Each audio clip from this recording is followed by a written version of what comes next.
for watching.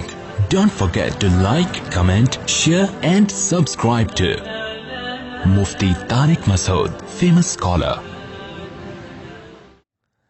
الحمدللہ نحمده ونستعینه ونستغفره ونؤمن به ونتوکل علیہ ونعوذ باللہ من شرور انفسنا ومن سیئات اعمالنا من یهده اللہ فلا مضل له ومن يضلل فلا هادي له ونشهد ان لا اله الا الله وحده لا شريك له ونشهد ان محمدا عبده ورسوله صلی اللہ تعالی علیہ وعلی آلہ واصحابہ وبارک وسلم تسلیما کثیرا کثیرا اما بعد فاعوذ باللہ من الشیطان الرجیم بسم اللہ الرحمن الرحیم فَإِذَا نُفِخَ فِي الصُّورِ نَفْخَةٌ وَاحِدَةٌ وَحُمِلَتِ الْأَرْضُ وَالْجِبَالُ فَدُكَّتَا دَكَّةً وَاحِدَةً فَيَوْمَئِذٍ وَقَعَتِ الْوَاقِعَةُ وانشقت السماء فهي يومئذ واهية۔ سورہ الحاقہ کی ان آیات پر کئی ہفتوں سے درس چل رہا ہے۔ پچھلے درس میں یہ بیان ہوا تھا کہ نوح علیہ السلام کی قوم پر طوفان آیا،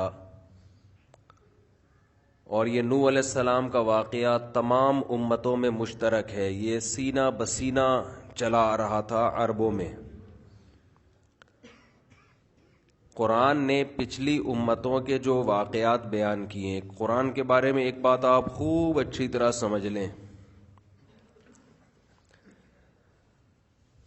قرآن اپنے ٹاپک سے ہٹتا نہیں ہے۔ قرآن کا جو موضوع ہے وہ کیا ہے؟ یہ بتانا کہ یہ کائنات خود سے نہیں بنی، کسی نے اس کو بنایا۔ یہ ٹاپک ہے قرآن کا، یہ سائنس کا ٹاپک نہیں ہے،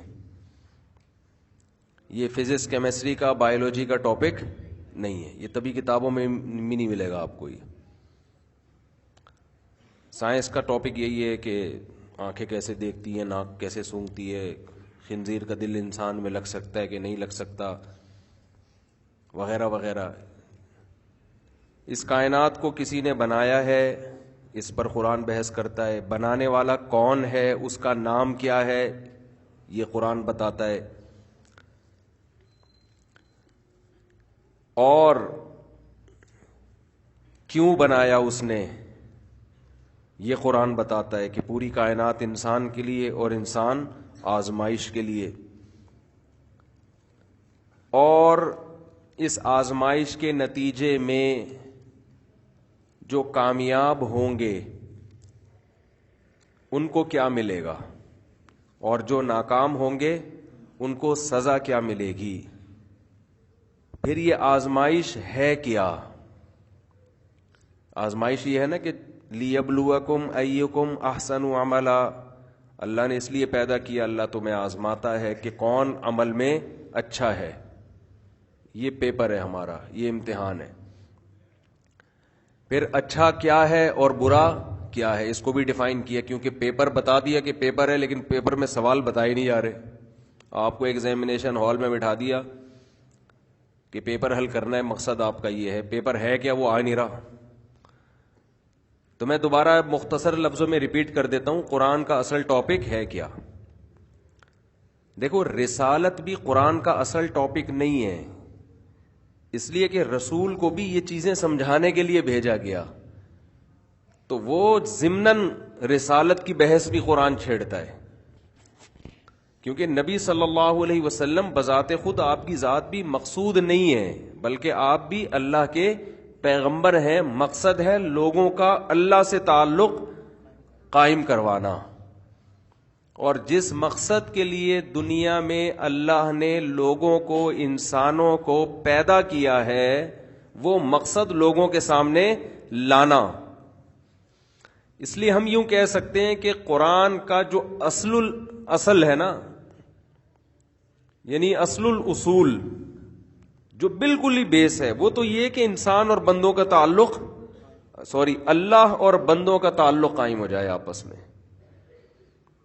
اس کے لیے کیا ہے؟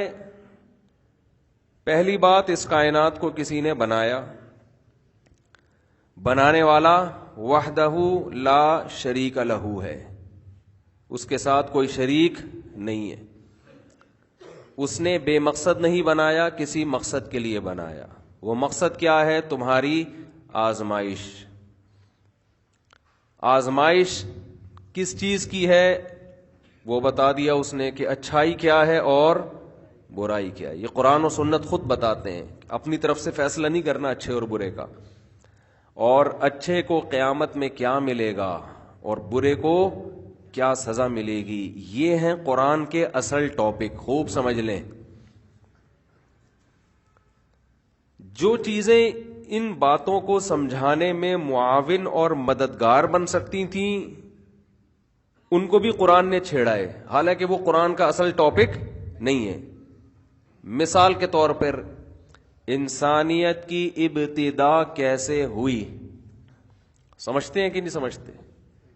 مٹی سے آدم کو بنایا, مٹی سے اماں حوا, انہی کی پسلی سے اماں حوا کو بنایا, اور دونوں کے ملاپ سے انسانوں اور مرد اور عورتوں کو زمین میں بھر دیا. یہ اس کا تعلق ہے ہسٹری سے.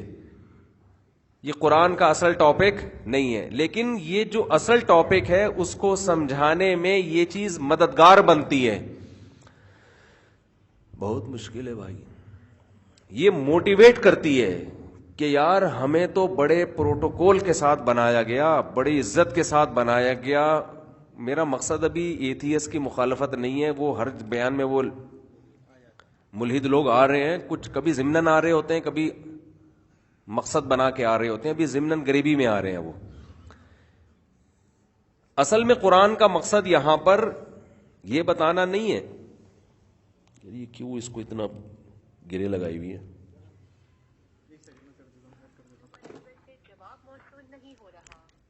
یہ بار بار نہ کھچاؤ پڑتا ہے پیچھے.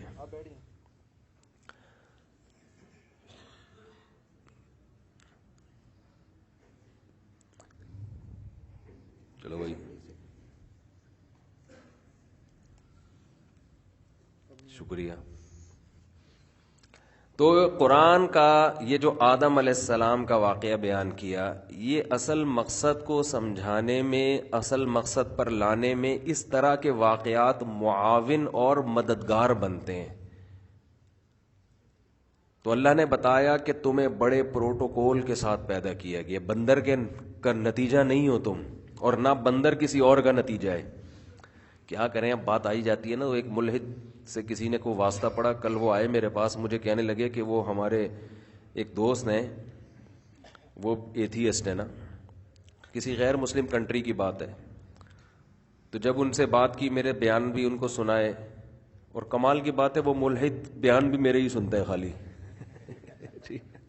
کہہ رہے کسی اور کے, اس کو کسی اور کے بیان میں مزہ نہیں آ رہا. تو میں نے کہا یار میں تو الحاد کے خلاف اتنا بولتا ہوں, اس ایتھیس کو تو توبہ کر لینی چاہیے. اتنے دلائل دیتا ہوں میں, صبح شام میرے بیانات میں یہی بات چل رہی ہوتی ہے زیادہ تر. میں اتنا اس کو پتہ ہے کیوں فوکس کرتا ہوں الحاد کو. لوگ بھی مجھے طنز کرنے لگے یار بس کرو ایتھیس کے خلاف. بھائی یہی تو چیز سمجھ میں آ جائے نا, جب اللہ ہے تو پھر سب کچھ ہے. جب آپ اللہ کو مان لیتے ہو تو اسلام کے علاوہ کہیں بریکیں پھر آپ کی لگتی نہیں ہے. اس کی مثال ایسے ہے کہ آپ کسی ہائٹ پر ہو اور نیچے سلوب ہے نا, وہ سلوب فار ایگزامپل 20 کلومیٹر ہے, ہوتا نہیں ہے لیکن ایک فرض کرنے میں گورنمنٹ نے پابندی نہیں لگائی ہے, آپ کو پتا ہے کچھ بھی فرض کر سکتے ہیں کہ 20 کلومیٹر سلوب ہے, نیچے گاڑی نے جانا ہے. تو آپ نے کیا کرنا ہے, گاڑی کو نیوٹرل کر کے نا تھوڑا سا دھکا دے دو بس آپ, اس کے علاوہ درمیان میں کوئی سپیڈ بریکر نہیں ہے. تو گاڑی آپ کے نہ چاہتے ہوئے بھی بالآخر کھائی میں جا کے ہی گرے گی, وہ یہ نیچے ہی جا کے رکے گی وہ گاڑی. اس سے پہلے رکنے کا کوئی آپشن ہے ہی نہیں. تو جس نے گاڑی کو نیچے پہنچانا ہے نا, وہ کیا کرے گا, زیادہ لمبی چوڑی تقریریں نہیں کرے گا. وہ کہے گا یار اتنا سمجھانا ڈرائیور کو موٹیویٹ کرنے کے بجائے تھوڑا سا پش کرو. ڈرائیور چاہے گا بھی تو گاڑی نہیں رکے گی, جہاں پہنچنا ہے وہیں پہنچ کے دم لے گی. جب آپ اپنی زندگی میں یہ مان لیتے ہو کہ کوئی ایک ذات ہے جس نے اس کائنات کو بنایا, تو اس کا مطلب آپ اس سلوب میں آ گئے. اب نظریاتی طور پر اسلام کے علاوہ آپ کی بریکیں کہیں لگیں گی نہیں, الا یہ کہ آپ عقل استعمال کرنا چھوڑ دو. عقل آپ کی لے جائے گی سیدھا اسلام تک, کہ لائف اسٹائل, زندگی گزارنے کا آپشن آپ کے پاس اسلام کے علاوہ کوئی اور نہیں ہے. کیوں ہے ہی نہیں نا پھر کچھ آگے, کیونکہ اللہ نے اگر بنایا ہے, کسی خدا نے بنایا ہے, تو وہ اللہ کے علاوہ کوئی ہو نہیں سکتا, کیونکہ وہی جو ہے اپنا انٹروڈکشن کرواتا ہے. اللہ کے علاوہ تو کوئی اور ہے ہی نہیں. اگر اللہ کے علاوہ کوئی اور سچی مچی کا خدا ہے تو میں بار بار ایک بات اٹھاتا ہوں نا, کہ پھر وہ بتاتا کیوں نہیں اپنے بارے میں؟ اس نے تو پیدا کر کے ایسے ہی چھوڑ دیا, تو کیوں پیدا کیا؟ ہم اس سے پوچھتے ہیں نا, بھائی کیوں بنایا ہم کو, کیوں پیدا کیا, کچھ بتا تو صحیح, کیوں بنایا, تو چاہتا کیا ہے؟ وہ گم سم بیٹھا ہوا ہے. تو جو بولتا ہے وہ صرف کون بولتا ہے؟ جو ذات بول رہی ہے وہ اپنا انٹروڈکشن کرا رہی ہے کہ میرا نام کیا ہے؟ اللہ ہے. اور ایسا بولتا ہے. ہم کہتے ہیں نا اے اللہ تو نے ہمیں بنایا, اللہ کو فرض کرو گاڈ بول دو آپ اس کو, تاکہ ایتھیس بھی مانے کہ بات کس کی ہو رہی ہے, جس نے اس کائنات کو بنا. گاڈ کو تو سب مانتے ہیں نا. ابے ہندو بھی کہتے ہیں گاڈ ہے, انگریز بھی کہتے ہیں گاڈ ہے. اللہ کے لفظ میں آ کے اختلاف آتا ہے. عیسائی کہتا ہے یہ تم لوگ کا اللہ اور ہے, ہمارا اللہ اور ہے, یہ تم اللہ کہتے ہو, ہم اس کو اللہ نہیں کہتے. تو آپ جب مان لیتے ہیں نا کہ کوئی گاڈ ہے, خدا ہے, تو ہم سب سے بڑا سوال پوچھیں گے کہ اس خدا وہ ہم سے چاہتا کیا ہے, کیوں بنایا اس نے, وہ صحیح اور غلط ہمیں بتاتا کیوں نہیں ہے. ہم تو انسانوں کے غلام بنے ہوئے ہیں نا, ہم اسمبلیوں کے غلام بنے ہوئے ہیں. یہ کہتے ہیں یہ لیگل ہے, لیگل ہو گیا. یہ کہتے ہیں انلیگل ہے, انلیگل ہو گیا. یہ کہتے ہیں اچھا ہے, اچھا ہو گیا. یہ کہتے ہیں برا ہے, برا ہو گیا. اسمبلیوں میں جب شراب پینے والے بیٹھیں گے تو شراب لیگل ہوگی, انلیگل ہوگی کہ لیگل ہوگی؟ لیگل ہوگی. تو ہم انسانوں کے ہاتھوں میں کیوں دیں اپنی تقدیریں؟ اللہ کیوں نہیں بتاتا کہ شراب بری ہے کہ اچھی ہے؟ اللہ کیوں نہیں بتاتا کہ زنا اچھا ہے کہ برا ہے؟ اللہ کیوں نہیں بتاتا کہ اپنے محرم سے نکاح کرنا یہ برا ہے یا اچھا ہے؟ انسان آج تو کہہ رہے ہیں سسٹر سے شادی بری چیز ہے, مدر سے شادی بری چیز ہے. کوئی بھروسہ نہیں کل جا کے لا پاس ہو جائے کہ یہ بھی لیگل ہے. کوئی بھروسہ تھوڑی ہے. جو ہومو سیکشولیٹی کو لیگل کر سکتے ہیں ان سے کیا وعید ہے کہ کل جا کے اس کو بھی لیگل کر دیں وہ؟ تو اللہ کیوں نہیں بتاتا ہمیں, گاڈ کیوں نہیں بتاتا کہ صحیح کیا ہے غلط کیا ہے؟ گاڈ بتاتا کیوں نہیں ہے کہ اس کی چاہت کیا ہے, وہ اپنے بندوں سے کیا چاہتا ہے؟ تو ہم اگر اللہ کے علاوہ کسی اور کو گاڈ مانتے ہیں تو آپ چیختے رہیں قیامت تک, وہ کبھی بھی نہیں بتاتا. وہ بتاتا ہی نہیں ہے, وہ چپ بیٹھا ہے منہ پہ ٹیپ لگا کے. اس کا مطلب وہ گاڈ نہیں ہے, وہ گاڈ نہیں ہے. دیکھو فقہا نے ایک مسئلہ بیان کیا ہے, اور آج کی عدالتوں میں بھی وہ قانون کا حصہ ہے, کہ ایک پلاٹ پڑا ہوا ہے, آپ 33 سال کے بعد جا کے دعویٰ کرتے ہیں یہ میرا ہے, یا ایک گاڑی ہے کسی کے پاس یا کوئی اور چیز ہے, آپ 18 سال کے بعد جا کے دعویٰ کرتے ہیں یہ کس کی ہے؟ میری ہے. عدالت آپ سے پوچھے گی 18 سال بعد کیوں خیال آیا آپ کو؟ اگر آپ نے معقول ریزن بیان کی کہ میں 18 سال تک اس وجہ سے خاموش تھا, تو عدالت آپ کا بیان سنے گی, آپ کی کیس کی سماعت کرے گی. لیکن فقہا کہتے ہیں کہ اگر 18 سال چپ رہنے کی کوئی معقول ریزن اس بندے نے بیان نہیں کی, تو عدالت, اسلامی جج, اسلامی قاضی اس کیس کو عدالت سے خارج کر دے گا. وہ کہے گا میرے پاس فالتو کیس سننے کا ٹائم نہیں ہے. منہ اٹھا کے کوئی بھی آ جائے گا 20 سال, تو بھئی چپ کیوں رہے 18 سال تک؟ اگر یہ گاڑی تمہاری ہے تو یہ تو گینڈے والا قصہ ہو گیا نا. ایک آدمی نے کسی کو گینڈا بولا, صحیح ہے نا, ایک آدمی نے عدالت میں کیس کیا ہے کہ اس نے مجھے گینڈا کہا ہے, 1 سال پہلے گینڈا بولا تھا اس نے مجھے. عدالت نے پوچھا 1 سال پہلے تجھے گینڈا بولا تھا, کیس اب کیوں کر رہا ہے؟ اس نے کہا میں نے گینڈا آج ہی دیکھا ہے, اس سے پہلے مجھے پتہ ہی نہیں تھا کہ گینڈا کیسا ہوتا ہے. تو معقول وجہ بیان کر دی نا اس نے. عدالت کیس کی سماعت کرے گی کہ بھائی 1 سال پہلے اس کو پتہ ہی نہیں تھا کہ گینڈا ہوتا کیسا ہے, تو آج دیکھا ہے تو اب پتہ چلا یہ تو مجھے گالی دی ہے اس نے. یا کسی نے کوئی ایسی گالی دی 15 سال پہلے, آپ کو اس کا مطلب ہی معلوم نہیں تھا.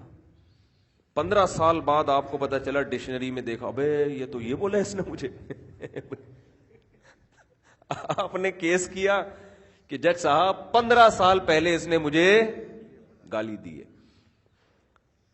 تو جج کہے گا، جج سنے گا، کہے گا 15 سال پہلے تو اب کیوں آ رہا ہے؟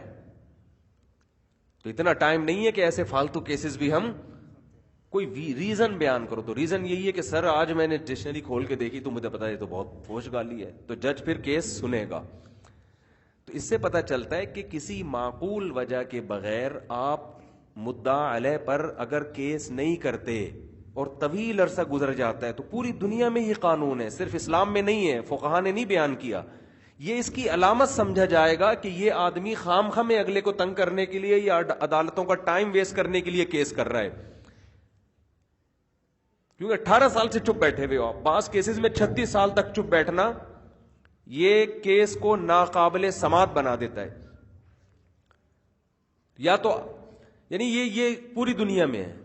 ہم دیکھتے ہیں کہ جو گاڈ ہے نا، جس کو جو اللہ کے علاوہ اگر فرض کر لیں کوئی گاڈ ہے، 36 نہیں 36 ارب سال ہو گئے وہ چپ بیٹھا ہوا ہے وہ کچھ بولنے کا نام لے ہی نہیں رہا ہے.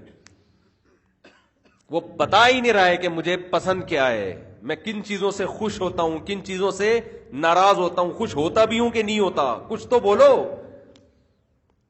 یہی بول دو مجھے اے بندو تم سے کوئی غرض نہیں ہے، جو چاہے کرو. ملحدین کے بیان سنا کرو، جو چاہے لائف اسٹائل. یہی تو اتنا ہی بول دے. چپ بیٹھا ہوا ہے وہ. جو بول رہا ہے، جس کو ہم اللہ کہتے ہیں، وہ ایسا بول رہا ہے، وہ اپنا انٹروڈکشن کروا رہا ہے. وہ کہہ رہا ہے میری ڈیفینیشن ہی ہے، اللہ نور السماوات والارض. وہ زمین آسمان کا نور ہے. کیا مطلب؟ زمین اور آسمان کو گائیڈ کرتا ہے، وہ روشنی دیتا ہے. یعنی اس کا دوسرا نام ہی گائیڈنس ہے. نور کا مطلب گائیڈنس. دیکھو نور روشنی کو کہتے ہیں. روشنی سے یہ روشنی مراد نہیں ہے جو سورج اور چاند کی روشنی ہوتی ہے. یہاں روشنی تعبیر ہے ہدایت سے. کیونکہ جب آپ اندھیروں میں ہوتے ہو، آپ کو ہاتھ بھی سجھائی نہیں دے رہا ہوتا، اور آپ سمندر کی تہ میں ہو، آپ کو پتہ ہی نہیں کہ میں نے جانا کہاں ہے. اچھا ہے تو اس کو کرنا ہے، برا ہے تو نہیں کرنا. تو آپ کو پتہ ہی نہیں چل رہا کہ اچھا ہے. دیکھو اندھیرے میں ہو تو آپ کہتے ہو جو راستہ صحیح ہے اس پہ میں نے چلنا ہے، غلط پہ میں نے نہیں چلنا. تو پتہ ہی نہیں چل رہا کہ صحیح ہے کہ نہیں ہے، تو چلو گے آپ کو ڈر لگے گا اندھیرے میں کہ یار ایسا نہ ہو گٹر کا ڈھکن آگے کھلا ہوا ہو. کراچی میں تو یہ ڈر لگے گا. کیا خیال ہے کہ اندھیرے میں ڈرتا ہے نا انسان، یار ایسا نہ ہو آگے کوئی بجلی کی تار ہو، یار ایسا نہ ہو آگے کتے پہ پاؤں. کراچی کے مثالیں آ رہی ہیں ذہن میں. کتے پہ پاؤں آ جائے میرا. اتنے کتے ہو گئے کراچی میں، کتے کی دم پہ پاؤں آ جائے. آپ بتاؤ آج کل کسی انسان کی دم پہ پاؤں آ جائے وہ نہیں چھوڑتا، تو کتے کی دم پہ پاؤں آ جائے کہاں سے چھوڑے گا آپ کو؟ تو انسان کتنا خوف زدہ ہوتا ہے کہ یار میں پاؤں رکھوں تو کہاں رکھوں. تو ایسے موقع پہ انسانی عقل رہنمائی نہیں کرتی. فقہا نے کیا پیاری مثال دی ہے. حسامی اصول فقہ کی کتاب ہے، بڑی زبردست. فقہ کے اصول سمجھائے جاتے، اس میں یہ بڑی بحث ہے کہ کیا عقل انسان کو سیدھا راستہ دکھاتی ہے. بعض چیزیں جب ہم طلب علمی کے زمانے میں پڑھتے تھے نا وہ پوری طرح سمجھ میں نہیں آتی تھی. اب جب مثالیں سامنے آتی ہیں تو بات سمجھ میں آتی ہے کہ فقہا کا کیسا دماغ تھا. فقہا بیان کرتے ہیں عقل یقیناً انسان کو ہدایت دیتی ہے بشرطے کہ وحی کی لائٹیں لگی ہوئی ہوں، وحی کی روشنی ہو، پھر عقل گائیڈ کرتی ہے. اگر وحی کا نور نہیں ہے، اس کی مثال بالکل ایسے ہے، اندھیرے میں آپ کی عقل نہیں بتا سکتی کہ آگے کھڈا ہے، گٹر کا ڈھکن کھلا ہوا ہے یا کتے کی دم پہ پاؤں آ رہا ہے. یہ عقل نہیں بتائے گی آپ کو اگر سب خاموش بیٹھے ہوئے ہیں. عقل آپ کو جب گائیڈ کرے گی جب ایک لائٹ ہو، روشنی ہو، پھر عقل کہے گی ادھر جانا ہے ادھر نہیں جانا. اتنی تیز روشنی ہماری عقل میں نہیں ہے کہ وہ سرچ لائٹ کا کام کرنا شروع کر دے، وہ ٹیوب لائٹ کا کام کرنا شروع کر دے، وہ چراغ کا کام کرنا شروع کر دے. اتنی عقل اگر ہمارے اندر ہوتی تو ہمیں اندھیروں میں ٹارچ کی ضرورت نہیں ہوتی. سمجھ میں آ رہی ہے کہ نہیں آ رہی ہے؟ عقل ایک محدود چیز ہے نا. اتنی نہیں ہے کہ وہ روشنی کے بغیر ہی کام کرنا شروع کر دے. سیدھا راستہ صرف عقل سے کبھی بھی نظر نہیں آتا. اگر صرف عقل سے نظر آتا نا تو آپ حیدرآباد جانا ہوتا گھر سے باہر نکل کے بولتے میری عقل بتائے گی کہ مجھے حیدرآباد کہاں ہے. عقل تھوڑی آپ کو گوگل میپ پہ ڈالنا پڑے گا, وہ بتائے گا دائیں مڑ بائیں مڑ, پھر کھوپڑی سے کام لوگے. دائیں مڑ کا مطلب لیفٹ نہیں ہے. پھر اگر وہ بار بار گوگل میپ چیخ رہا ہے کہ ٹرن رائٹ اور آپ لیفٹ جا رہے ہو تو آپ کے ساتھ بیٹھا ہوا بندہ کہا تو کیا کھوپڑی نہیں ہے تیرے اندر, عقل سے کام نہیں لے رہا. وہ تجھے سیدھے جانے کو کہہ رہا ہے, تو کہاں جا رہا ہے, الٹا جا رہا ہے. تو عقل ہر جگہ گائیڈ نہیں کرتی انسان کو. عقل کے لیے ضروری ہے کہ پہلے روشنی ہو, وہ راستہ دکھائے آپ کو, پھر کچھ چیزیں عقل سے طے ہوں گی. تو خوب سمجھ لیں کہ گمراہی کسے کہتے ہیں, غلط راستے پہ چلنا یا صحیح اور غلط میں فرق ہی نہ ہونا. اسے کہتے ہیں اندھیرا. اندھیرے میں یہی ہوتا ہے نا. قرآن لائٹ اور بجلی کی مثالیں بہت دیتا ہے سیدھے راستے کو سمجھانے کے لیے, اس لیے کہ یہ بڑی خاندانی مثالیں ہیں. او کظلمات فی بحر اللجی یغشاہ موج من فوقہ موج من فوقہ سحاب ظلمات بعضها فوق بعض. قرآن کہتا ہے کہ جن کے پاس قرآن نہیں ہے, خدا کی طرف سے گائیڈنس نہیں ہے, وہ ایسے اندھیروں میں ہیں کہ سمندر کی تہ کا اندھیرا, کالے بادلوں کا اندھیرا, اندھیری رات کا اندھیرا, سمندر کی لہروں پہ لہریں چڑھی ہوئی ہیں اور سمندر کی تہ کا اندھیرا. اتنے اندھیرے میں ہے کہ اذا اخرج یدہ, جب ہاتھ نکال کے دیکھنا چاہے نا, ہاتھ ایسی چیز ہے کہ دور کی نظر کا کمزور ہو تو قریب کر کے دیکھ لو, قریب کی کمزور ہو تو دور کر کے دیکھ لو. لیکن ہاتھ نہ صرف یہ کہ دکھائی نہیں دے رہا اس کو, بلکہ اس بات کا امکان بھی نہیں ہے کہ ہاتھ دکھائی دے. تو جو اتنے اندھیروں میں ڈوبا ہوا ہوگا اس کی عقل اس کو بتا سکتی ہے کہ دائیں مڑنا ہے کہ بائیں مڑنا ہے. تو قرآن کہہ رہے جن کے پاس خدائی تعلیمات نہیں ہے, اللہ کی گاڈ کی رہنمائی نہیں ہے, وہ ایسے اندھیروں میں ڈوبے ہوئے ہیں, ان کی عقل نہیں بتا سکتی کہ صحیح کیا ہے غلط کیا ہے. اور آپ کہتے ہو نہیں جی ہمیں گورے بتائیں گے کہ صحیح کیا ہے اور غلط کیا. ہم گوروں سے پوچھیں گے, انگریزوں سے پوچھیں گے صحیح اور غلط کی کو ڈیفائن کر کے بتاؤ, سیدھا راستہ کون سا ہے, اور لبرل لوگوں سے پوچھیں گے. ہم کن سے پوچھیں گے؟ ہم, کیونکہ وہ پڑھے لکھے ہوتے ہیں, وہ بتائیں گے ہمیں کہ صحیح کیا ہے اور غلط, اچھا کیا ہوتا ہے, برا کیا ہوتا ہے. میں بار بار ایک بات کہتا ہوں کہ آج جو لوگ مذہب کے خلاف ہیں, برے ہو کے بھی وہ اچھے اس لیے بنے ہوئے ہیں کہ انہوں نے بڑی چالاکی اور ہوشیاری کے ساتھ برائی کی ڈیفینیشن ہی چینج کر دی ہے. ایسے جیسے چرسی اور ہیروئنچی کو لوگ برا والا کہتے تھے, اس چرسی نے چرس کا نام اینٹی ڈپریشن رکھ دیا اور چرسیوں کو 3 پیس سوٹ پہنا کے ایک بڑے اچھے ہال میں بٹھایا کہ جس نے پینی ہو, بجائے اس کے کہ برساتی نالے کے اندر گھس کے وہ چرس پی کے اپنے آپ کو بدنام کرے, ایک تمیز سے اینٹی ڈپریشن کا نام چمک پٹیوں میں لپٹی ہوئی, سگریٹ کی ڈبی چمک پٹی ہوتی ہے نا اندر, اس میں اس کو رکھا جائے گا, اور جس نے پینی ہے یہاں آئے اور پیے, اور پینے سے پہلے ڈرائیونگ نہ کرے. چرس پی کے تو سنا اور اچھی ڈرائیونگ ہوتی ہے, واللہ عالم. تو تھوڑے دنوں میں چرسیوں کی نفرت دل میں رہے گی, نکل جائے گی. لوگ بلکہ جو جب کوئی رشتہ لینے کے لیے آئے گا تو لوگ کہیں گے آپ کا بیٹا چرس بھی پیتا ہے کہ نہیں پیتا, کیونکہ چرس کا مطلب یہ ہوگا کہ بھائی ایک دم تصور آئے گا یار 3 پیس سوٹ ٹائی, اور جو آفس میں بڑی تمیز سے بڑی مہنگی قسم کی چیزیں پیتا ہے, یہ مہنگی بھی ہو جائے گی وہ, یہ تو بھائی بڑے لینڈ لارڈ لوگ پیتے ہیں, یہ تو فیشن ہے. ہمارے حضرت مفتی رشید احمد صاحب فرمایا کرتے تھے رحمہ اللہ تعالی کہ ٹیبلٹ کھانا, گولیاں کھانا نا, یہ بھی ایک مالداروں کے ہاں فیشن بن چکا ہے. فخر کرتے ہیں جی یہ ہمارے ڈیڈی جو ہے نا ان کی شوگر کی ٹیبلٹ کا ٹائم ہو گیا, انسولین لینی ہے. یہ بڑے بڑے لوگوں کا, بیماریاں بھی مالداروں کی بڑی بڑی ہوتی ہیں, شو مارنے کا ذریعہ بن گئی ہیں وہ, حقیقت ہے. ہر مالدار, اکثر جو, ہر تو نہیں کہہ سکتے, اکثر مالدار پوش ایریا میں رہنے والے لوگ شوگر کے مریض, بلڈ پریشر کے مریض, یہ ٹیبلٹ ان کی زندگی کا حصہ. غریب آدمی کچھ بھی نہیں کھا رہا ہوتا, بیکار فضول, نہ وہ شوگر کی گولی لے رہا ہے, نہ بلڈ پریشر کی لے رہا ہے, نہ اس کے پین ہو رہا ہے تو پیناڈول لے رہا ہے, نہ قبض کی گولی لے رہا ہے. وہ غریب آدمی کوئی زندگی ہے, آپ خود سوچو یار. اب تو اس پہ لطیفے بن رہے ہیں کہ غریبوں کی بیماری کیا ہے، گھٹیا قسم کی بیماری ہے، بیکار، جس کو بیماری کہنا بھی، کھانس رہے ہیں بس یہ بیماری ہے، نزلہ ہو رہا ہے، زکام ہو گیا، یہ بیماری. آپ پوش ایریا میں جائیں، ایڈز ہوا ہوا ہے حضرت کو. یہ بڑی بیماری ہے، کینسر ہے، کڈنی کا کینسر ہے. تو یہ نا انسان کی نیچر ہے کہ جب وہ عزت دار لوگوں میں کوئی عیب بھی دیکھتا ہے نا تو وہ عیب بھی کیا بن جاتا ہے، کمال بن جاتا ہے، کمال بن جاتا ہے بھائی. وہ میں کبھی کہیں جاتا ہوں نا، چائے میں کبھی چینی نہیں ڈالو، کم ڈالو، یہ قہوہ پیتا ہوں تو بغیر چینی کے، تو فوراً لوگ پوچھتے ہیں شوگر ہے آپ کو، بڑی خوشی سے پوچھ لیتے ہیں آپ کو، ماشاء اللہ آپ تو بڑے آدمی، ان کے خیال میں بڑا آدمی ہوں. میں کہتا ہوں بھائی اللہ کا فضل ہے، مجھے شوگر نہیں ہے، میں قہوہ ویسے ہی چینی کے بغیر ہی پینا چاہیے. تو وہ پھر ایک شرمندگی سی محسوس ہو رہی ہوتی ہے کہ یار مفتی طارق مسعود صاحب ہیں یار، ان کو شوگر ہی نہیں ہے یار، کیا تو غریبوں والی زندگی ہے لگتا ہے کہ اللہ بچائے شوگر سے. تو کیا کیا ہے یہ لبرل لوگوں نے، برائی کی ڈیفینیشن کو چینج کر دیا ہے.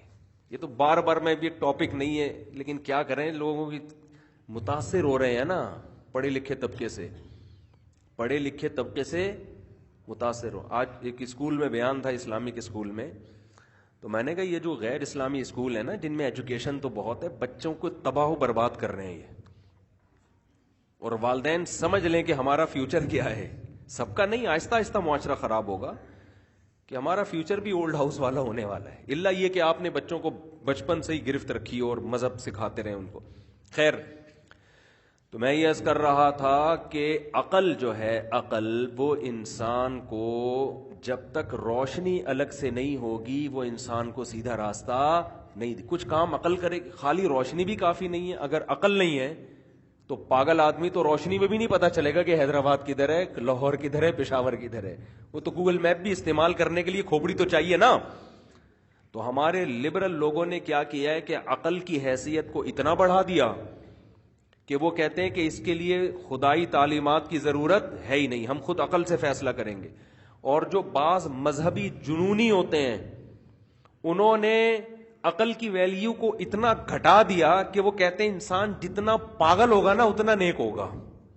تبھی جو بالکل ہی پھینک رہے ہوتے ہیں نا، بیٹھ کے اوٹ پٹانگ باتیں کر رہے ہوتے ہیں، لوگ ان کے ہاتھ چوم رہے ہوتے ہیں کہ یہ بہت پہنچے ہوئے بزرگ ہیں، ان کی ایک بات بھی کسی کی بھی کھوپڑی میں آتی نہیں ہے، یہ بہت ہی پہنچے ہوئے، جیسے روحانی ٹوپی ڈراموں کے ساتھ ہو رہا ہے. حالانکہ وہ ساری باتیں illogical ہوتی ہیں. آپ نے دیکھا ہوگا ایسے مذہبی لوگ ہیں، باتیں کیا کر رہے ہوں گے، illogical، لیکن مذہب پہ ٹھوپ رہے ہوں گے اس کو جا کے. ہمارے ملک میں تو بہت ایسے ہول سیل کے حساب سے ہیں، پڑے ہوئے ہیں، نہ کما رہے ہیں، نہ حفاظت کا انتظام ہے. اللہ حفاظت کرے گا. اللہ نے کب کہا کہ میں حفاظت کروں گا بھائی؟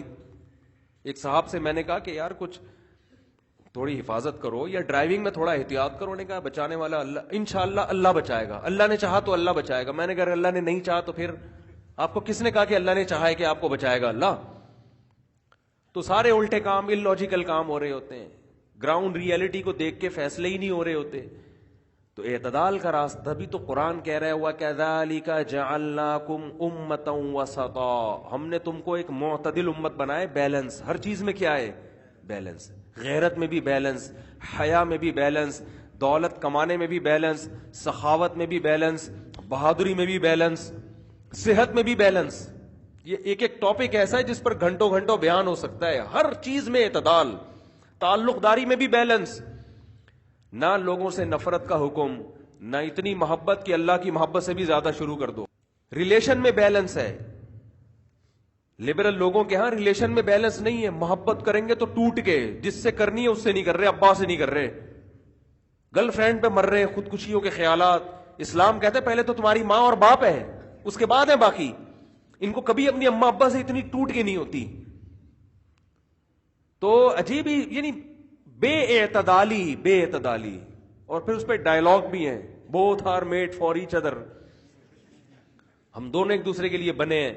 ایک ٹرک کے نیچے آ کے خدا نہ خواستہ مر گئی تو تجھے چاہیے تو بھی ٹرک کے نیچے آ کے مر، کیونکہ بنے ہی ایک دوسرے کے لیے تھے تم دونوں. فوراً کہتا ہے یار کہیں اور سیٹنگ لگاؤ. کیوں بھائی؟ Both are made for each other. فضول قسم کی باتیں. اور یہ فلموں میں ڈراموں میں یہی کلچر پروموٹ کیا جا رہا ہے.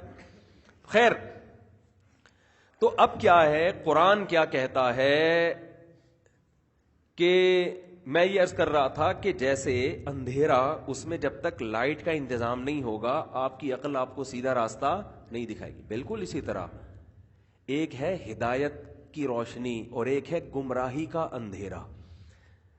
آپ زندگی میں سفر کرتے ہیں نا, آپ کو بالکل بھی نہیں پتا کہ صحیح کیا ہے اور غلط. عقل سے فیصلہ کر ہی نہیں سکتا انسان, ناممکن ہے. کیونکہ عقل جب آپ استعمال کرو گے نا کہ یہ صحیح ہے تو کر لو, یہ غلط ہے تو نہیں کرو, اتنے بحثیں ہوں گی اس پہ. وہ کہے گا کہ نہیں عقل میری یہ کہتی ہے کہ یہ غلط ہے. دیکھو چرسی چرس پیتا ہے, وہ کہتا ہے بھائی صحیح ہے, یہ نہیں کیا ہے, اگر میں اپنا نقصان ہو رہا ہے تو میرا ہو رہا ہے نا, میں چاہتا ہوں میری تھوڑی دن کی زندگی ہو لیکن عیش کے ساتھ ہو, میں مر گیا تو کیا ٹینشن کی بات کیا ہے اس میں. بالکل صحیح دلیل ہے اس کی اس لحاظ سے. سنو کوئی چرسی یہ والا کلپ کاٹ دے کہ بالکل صحیح دلیل ہے اس کی, اس کے لحاظ سے ٹھیک ہے, آپ نہیں قائل کر سکتے اس کو. ہر گناہ کرنے والا وہ گناہ سے پہلے اپنے نفس کو مطمئن کرتا ہے کہ میں غلط نہیں کر رہا. وہ اوپر سے کہہ رہا ہوگا یار ٹھیک ہے غلط ہے, توبہ کی اللہ توفیق دے, لیکن دل میں اس کے یہی ہوگا یار یہ غلط نہیں ہے, میری تسکین ہی اسی جرم سے ہوتی ہے. یہ جو موبائل اسنیچنگ کرتے ہیں, صبح شام ڈکیتیاں کر رہے ہیں, لوگوں کو زخمی کر رہے ہیں, ان کے پاس بیٹھو یہ بھی کہہ رہے ہوں گے یار بے روزگاری ہم کیا کریں. اچھا تمہاری ٹانگ کو توڑ کے چلا جائے بے روزگاری میں, تم توڑنے دو گے؟ یہ کون سی دلیل ہے؟ لیکن انہوں نے اپنے آپ کو مطمئن کیا ہوا ہوتا ہے. تو آپ کہیں بھی جائیں گے ہر برائی پہ لیبل اچھائی. شراب دنیا میں زیادہ تر لوگ پیتے ہیں اور اس کو برا نہیں سمجھتے. دنیا میں زیادہ تر جو غیر مسلم ہے نا وہ تو زنا کرتے ہیں, اس کو برا نہیں سمجھتے. لیکن ایسا نہیں ہے کہ پہلے ان کے ماہرین نے بیٹھ کر یہ فیصلہ کیا ہو کہ زنا بری چیز نہیں ہے لہذا کر لو. نا نا نا نا نا, پہلے کام میں مبتلا ہوئے ایک جرم میں, اب قوم سے چھوٹا جان ہی رہی ہے تو اس پہ لیبل لگا دیا ہے لیگل اور انلیگل کا, کہ زنا کی دو قسمیں, آپس کی رضامندی سے ہو تو لیگل ہے, رضامندی کے بغیر ہو تو انلیگل ہے. یہ ایسا نہیں ہے کہ پہلے ان کے ماہرین نے غور کر کے ایک نتیجہ نکالا ہو, نہ نہ نہ, پہلے برائی میں مبتلا ہوئے. اس کی مثال ایسے جیسے کسی معاشرے میں چرس پھیل گئی بہت زیادہ, اب سبھی پی رہے ہیں, تو پھر سب نے کہا چھوڑنا تو ممکن نہیں ہے, تو چرس کی دو قسمیں, ایک لیگل انلیگل. لیگل یہ ہے کہ پیسوں سے خرید کے پیو, اور انلیگل یہ ہے کہ تھانے سے جا کے لے لو آپ, ٹھیک ہے نا, بغیر خریدے, یا کسی کی جیب سے چوری کرو آپ. ہم تو کہتے ہیں بھائی وہ جو نشے کی چیز ہے وہ تو لیگل ہو ہی نہیں سکتی. تو اندھیرا جو گمراہی کا ہوتا ہے, اس گمراہی کے اندھیرے میں بھی جب تک خدا کی طرف سے گائیڈنس نہیں ہوگی, روشنی نہیں ہوگی, اس وقت تک آپ کی عقل بھی آپ کو صحیح اور غلط کا فیصلہ کر کے نہیں بتائے گی. تو قرآن کیا کہتا ہے؟ ہم کہتے ہیں کہ وہ والا جو گاڈ جو اللہ نہیں ہے, اللہ کے علاوہ کوئی گاڈ ہے تو کہاں ہے؟ وہ بتاتا کیوں نہیں ہے کہ صحیح کیا ہے غلط کیا ہے؟ انسان گمراہی میں جا رہے, کچھ تو بتائے نا وہ صحیح کیا ہے غلط کیا ہے. تو کن چیزوں سے خوش ہوتا ہے, کن چیزوں سے ناراض ہوتا ہے؟ تو جو جھوٹی موٹی کا خدا ہے جس کو لبرل لوگ کہتے ہیں اگر کوئی ہے تو یہ نہیں ہے, مسلمانوں والا نہیں ہے, وہ کوئی اور ہے, تو وہ بولتا کیوں نہیں ہے؟ 1 کروڑ سال ہو گئے. اور جس کو ہم اللہ کہتے ہیں وہ اپنا انٹروڈکشن ہی یہ کراتا ہے, اللہ نور السماوات والارض, اللہ وہ ہے جو زمین اور آسمان کو ہدایت دیتا ہے. کیسے؟ زمین کو بھی صحیح گائیڈ کیا کہ کتنی سپیڈ سے سورج کے گرد تم نے گھومنا ہے, یہ زمین کی ہدایت ہے. کتنا ڈگری جھکنا ہے تاکہ موسم بنے, یہ کیا ہے؟ زمین کی, یعنی ایک ایک چیز کو گائیڈ کر رہا ہے وہ. زمین کی ہدایت کیا ہے؟ قرآن کے الفاظ دیکھو, فرمایا جب اس نے زمین اور آسمان کو بنایا تو زمین اور آسمان کو کہا کہ ایتیا طوعا او کرہن, میری فرمانبردار بن کے چلے آؤ اے آسمانوں اور زمینوں, چاہے اپنی مرضی سے یا زبردستی, ٹھیک ہے نا, کرنا وہی ہے جو میں کہہ رہا ہوں. قالتا اتینا طائعین, تو آسمانوں اور زمین نے کہا اے اللہ ہم تیرے فرمانبردار ہو گئے تیرے سامنے, ہم تیری مرضی کے خلاف نہیں چلیں گے. یعنی اللہ نے پہلے تو دھمکی دے دی کہ اگر تم خوشی خوشی نہیں چلتے نا تو پھر بھی چلنا ہی پڑے گا تمہیں. تو عافیت انہوں نے اسی میں سمجھی کہ اللہ جیسا تو کہہ رہے ہم ویسا ہی کریں گے. تو کیسے چل رہے ہیں, کیسے فرما بردار بن گئے, کیسے زمین گھومے چلی آ رہی ہے. ایک آپ کو پتا ہے کتنی سپیڈ, 1 گھنٹے میں نا ہم کراچی سے لاہور کا سفر زمین کے پشت پہ طے کر لیتے ہیں تقریباً. اتنی سپیڈ سے لٹو کی طرح گھوم رہی ہے زمین. یعنی 1 گھنٹے میں 1000 کلومیٹر تقریباً ہم آگے جا چکے ہوتے ہیں. جہاز جو ہے نا تیز رفتار طیارے کی سپیڈ سے ہم سفر کر رہے ہیں زمین کے پشت پہ. کوئی دھکے آتے ہیں, کوئی جھولے, یعنی کوئی لگتا ہے کوئی ہچکولے آ رہے ہیں, نہیں آ رہے. ایسی سپیڈ کے ساتھ اللہ نے گھمایا ہوا لٹو کی طرح, اور سورج کے گرد بھی گھمایا ہوا. یہ ہے زمین کا نور, یعنی زمین کو ہدایت دی اللہ نے, آسمانوں کو ہدایت دی, چاند ستاروں کو ہدایت دی. کل فی فلک یسبحون, یہ اللہ اپنا تعارف کروا رہا ہے کہ ہر ایک مخصوص دائرے کے اندر تیر رہا ہے, نہ آپس میں ٹکراتے ہیں, نہ نظام تباہ و برباد ہوتا ہے. ایسا بہترین نظام میں چلا دیا. اور آسمانوں کا نور, انسانوں کا نور انسانوں کو بتا رہا ہے. احسن کل شیء خلقہ ثم ہدا, جانوروں کے لیے بھی اس نے ہدایت دی کہ ان کو نیچر پہ چلا دیا. جانور پیدا ہوتے ہی ماں کے تھنوں کی طرف لپکتا ہے. یہ جانور کو ہدایت کس نے دی ہے؟ اللہ نے. یہ اللہ تعارف کروا رہا ہے کہ میں یہ والا ہوں. یہ خود سے تھوڑی ہو سکتا ہے. بکری کا بچہ پیدا ہوتے ہی تھنوں کی طرف لپکتا ہے, یہ کیسے ہو گیا بھائی آٹومیٹیکلی؟ اللہ کہہ رہا ہے میں ہوں جس نے اس کے دماغ میں ایسی چیزیں پیدا کر دی. میں نے اس کو ہدایت دی ہے. شیر کے بچے کو میں نے ہدایت دی ہے کہ گھاس نہیں کھانا ہے, کیا کھانا ہے؟ گوشت کھانا ہے تیری خوراک, اور جھپٹنا ہے بچپن سے ہی. شیرنی کی ماں, شیر کی جو ماں ہے شیرنی, وہ کوئی اسکول میں بچے کو پڑھاتی ہے کہ ہرن کو کیسے دیکھنا ہے؟ چیتا جو ہے نا, جبکہ ہرنوں کا پورا غول جا رہا ہوتا ہے نا ہرن کا, چیتا کیا خاندانی کام کرتا ہے, پلاننگ کرتا ہے. ہم نے ایک ٹائم مینجمنٹ کی ورکشاپ کروائی تھی, اس میں چیتے کی بڑی ٹائٹ مثال دی تھی, وہ ہمیں بھی بتائی گئی تھی. چیتا ایسا کام کرتا ہے نا خاندانی قسم کا کہ ہرنوں کا پورا ریوڑ ہوگا چیتے کے سامنے, لیکن چیتا کی سپیڈ بہت تیز ہے نا, لیکن وہ تھوڑی دیر تک ہی ہوتی ہے اس کی سپیڈ. چیتے کو پتا ہے کہ اگر میں اتنے کلومیٹر, مجھے پورے کلومیٹر یاد نہیں رہے, وہ بہت سپیڈ کے ساتھ بھاگتا ہے, 120 کلومیٹر پر آور, 90 سیکنڈ تک نا 120 کلومیٹر پر آور کے حساب سے کہا جاتا ہے کہ بھاگتا ہے. 90 سیکنڈ میں جب اتنی سپیڈ سے بھاگے گا تو اگر اس کا شکار ہاتھ میں نہیں آیا تو چیتا اتنی انرجی یوٹیلائز کر چکا ہوتا ہے کہ پھر اگر دوبارہ اس کو کچھ دنوں تک ہرن نہیں ملا تو چیتا ہرن کی طرح غائب ہو جاتا ہے, ہرن ہو جاتا ہے, وہ مر جائے گا وہ. اور اس سے زیادہ اگر وہ اتنی دیر, یعنی 90 سیکنڈ تک جب 120 کی رفتار سے بھاگتا ہے, تو اگر 90 سیکنڈ سے زیادہ دیر تک بھاگے تو اس کا خطرہ ہوتا ہے کہ ہارٹ اٹیک سے مر جائے گی. بہت زیادہ ہارٹ بیٹ بہت تیز ہو جاتی ہے نا. آپ کبھی 120 سے بھاگ کے دیکھیں, پتہ چلے گا آپ, بہت اسپیڈ ہوتی ہے اس کی. تو چیتے کے پاس ٹائم کم ہوتا ہے, مقابلہ سخت.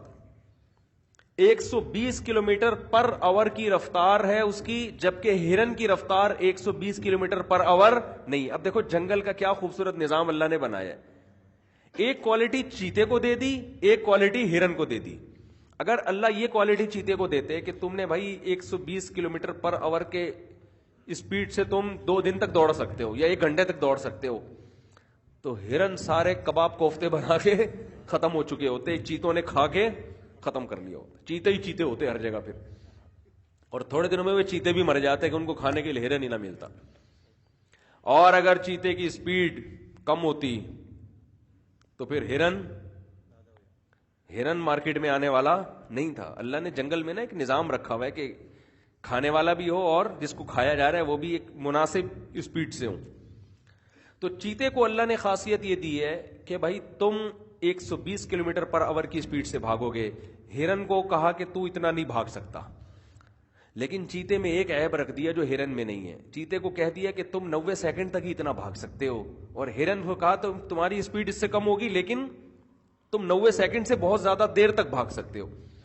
اب یہ پلاننگ کے بغیر چیتا ہرن پہ قبضہ نہیں کر سکتا. نہیں آئی بات سمجھ میں؟ اب چیتا کیا کرتا ہے, آپ ڈاکومنٹریز میں دیکھیں, وہ جنگل میں بیٹھ کے نا جب بھی ہرن کو دیکھتا ہے, ہرن ایک فاصلے پر ہوتا ہے, ظاہر اس کے قریب سے تو ہرن گزرتے نہیں ہیں, تو چیتا بیٹھ کے پلاننگ کرتا ہے.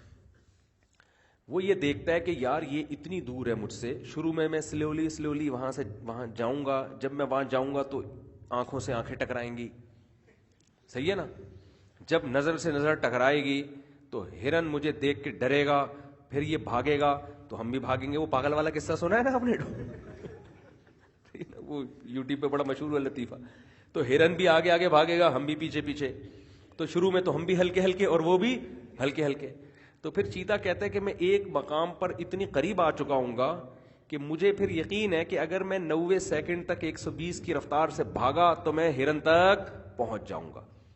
تو اس کے لیے نا چیتے کو یہ سوچنا پڑتا ہے کہ میرے پاس یہ نہیں کہ کسی بھی ہرن کے پیچھے بھاگنا شروع کر دو, ٹائم ویسٹنگ کے علاوہ کچھ بھی حاصل نہیں ہوگا. ٹائم ویسٹنگ نہیں, میری زندگی ختم ہو سکتی ہے, مر جاؤں گا میں. کہ ہرن ہر وقت نہیں ملتے مارکیٹ میں, کبھی کبھاری آتے ہیں. تو چیتا بیٹھ کے کافی دیر پلاننگ کرتا ہے. ایسی ویڈیوز ہیں, آپ یوٹیوب پہ سرچ کر سکتے ہیں. غور کرتا ہے یار ان میں سے یہ والا جو ہے نا یہ بہت ہی پھرتیلا ہے, اور یہ دور اتنا ہے کہ میں یہاں تک نہیں پہنچ پاؤں گا, یہ تھوڑا موٹا تازہ رگ رہا ہے, اس میں مال زیادہ ہے اور ان محنت انرجی کی انویسٹمنٹ کم ہے اس کے اندر. ہر لحاظ سے نا غور و فکر کر کے کافی دیر پلاننگ کرتا ہے. اس کے بعد جس ہرن پہ نظر ٹکا دے گا نا, پھر چیتا وہاں سے دائیں بائیں نہیں دیکھتا, کیونکہ وہ کافی دیر کی پلاننگ کا نتیجہ ہوتا ہے اس کا, اس کو شکار کرنا ہے. پھر آپ ڈاکومنٹریز میں دیکھیں, پھر جب چیتا آرام آرام سے اس کی طرف پہلے آرام آرام سے جائے گا تمیز سے, ہوتے ہوتے ہرن بھی دیکھے گا, وہ بھی آرام آرام سے, وہ پاگل والے قصے کی طرح چلتے چلتے چلتے چلتے پھر چیتے کی اسپیڈ بڑھتی ہے. چیتے کے دائیں بائیں ہرونے کی پورے ریوڑ ہوتے ہیں, قریب سے گزر رہے ہوتے ہیں, لیکن چیتا ان کو لیفٹ نہیں کراتا. نہیں آ رہی بات سمجھ میں؟ چیتے کی پلاننگ سننے میں اتنا مزہ آتا ہے نا, ہم تو ورکشاپ جب کرواتے ہیں تو ڈاکومنٹری دکھاتے ہیں, اتنا مزہ آتا ہے کہ کیا بتاؤں. مجھے سب سے زیادہ مزے کا اس ورکشاپ میں یہی منظر لگتا ہے کہ چیتے کا اسٹائل دیکھو آپ. ہم نے لوگوں کو ایسا موٹیویٹ کر دیا تھا نا کہ صبح اٹھ کے اسی طرح چیتے کی طرح پلاننگ کیا کرو, تو وہ عجیب سے جذباتی ہو گئے تھے نا سارے لڑکے, بڑے ایک دم نا انسان کو بڑی وہ انرجی ملتی ہے. تو اب ہم بتا رہے تھے صبح آپ 4 بجے اٹھیں, تو وہ چیتا ٹائم, لڑکوں نے اس کا نام رکھ دیا تھا چیتا ٹائم. تو جب ہم ڈاکومنٹری دکھا رہے تھے کہہ رہے یہ میں صبح 4 بجے اٹھا ہوا ہوں نا, ایسے غور, صبح 4 بج گئے, میں پلاننگ کر رہا ہوں دن بھر کے لیے نا, ٹھیک ہے, صبح 4 بجے, باقی اٹھے ہوئے پوستیوں کی طرح سارے 2 بجے 3 بجے. اچھا خیر, کچھ تو صحیح ہو گئے ان میں الحمدللہ. تو اب دیکھو یہ ہے احسن کل شیء خلقہ ثم ہدا. قرآن کہتے ہیں ہر چیز کو بہترین انداز سے بنایا, پھر اس کو بالکل اس کی فطرت کے مطابق اس کی نیچر پہ چلا دیا میں نے. چیتے کو ایسی پلاننگ, بھائی کیا ایولیوشن کے نتیجے میں یہ آئی ہے پلاننگ, ارتقاء کے نتیجے میں آئی ہے. اتنا بہترین اس کا دماغ کہ یار اتنی دیر کے بعد میں نے حملہ کرنا ہے ایسے, تو وہ ہرنی پہ نا لکھ دیتے ہیں ہم صرف تم, ہرن پہ. وہ چیتا کہتا ہے بس صرف یہ کیوں, گھنٹوں پلاننگ کا نتیجہ ہے یہ. بالکل ایسے جیسے عاشق بہت محنت کے بعد کسی پہ لٹو ہو گیا, اور اب وہ کہتے ہیں میں کہیں بھی شادی نہیں کروں گا, میں کروں گا تو صرف اس سے کروں گا. اب اس کے ابا سمجھا رہے ہیں وہاں کر لے وہاں کر لے, کہہ رہے نہیں ابا یہ میرے بچپن کا پیار ہے, ایسی باتیں کر رہے ہوتے ہیں نا آج کل. تو چیتا بھی کہتا ہے یہ میرے گھنٹوں کی پلاننگ ہے, اب صرف تمہارے علاوہ کوئی اور نہیں ہے. تو آپ بتاؤ, ایک ایک جانور کو ایسی پلاننگ سکھائی ہے اس نے, ایسا نظام بنایا ہے اس نے. تو یہ ہے اللہ نور السماوات والارض, اللہ زمین اور آسمان کا نور ہے. وہ ہر ایک کو دکھا رہا ہے کہ تم نے کیا کرنا ہے. چوہے کو بتایا کہ تو نے کیسے زندہ رہنا ہے, چیل کووں کو بتایا کیسے خوبصورت گھونسلے بنا کے رہتے ہیں, کیسے خوبصورت گھونسلے. کون ان کو سکھاتا ہے یار ایسے؟ ہر پرندے کا گھونسلہ دوسرے سے مختلف, اور اس پرندے کے لیے اس سے زیادہ سوٹیبل ڈیزائن کوئی ہو ہی نہیں سکتا. آپ اگر چڑیا کو کبوتر جیسا گھونسلہ بنا کے دے دو گے نہیں چل پائے گی وہ. ان پرندوں کے گھونسلوں کو ہی دیکھ لو آپ. جنگلوں میں درختوں میں نا بڑی بڑی چونچوں سے سوراخ کرتے ہیں اور اس کے اندر رہتے ہیں. کیا خوبصورت ایک ایک پرندے کو سکھا دیا اس نے.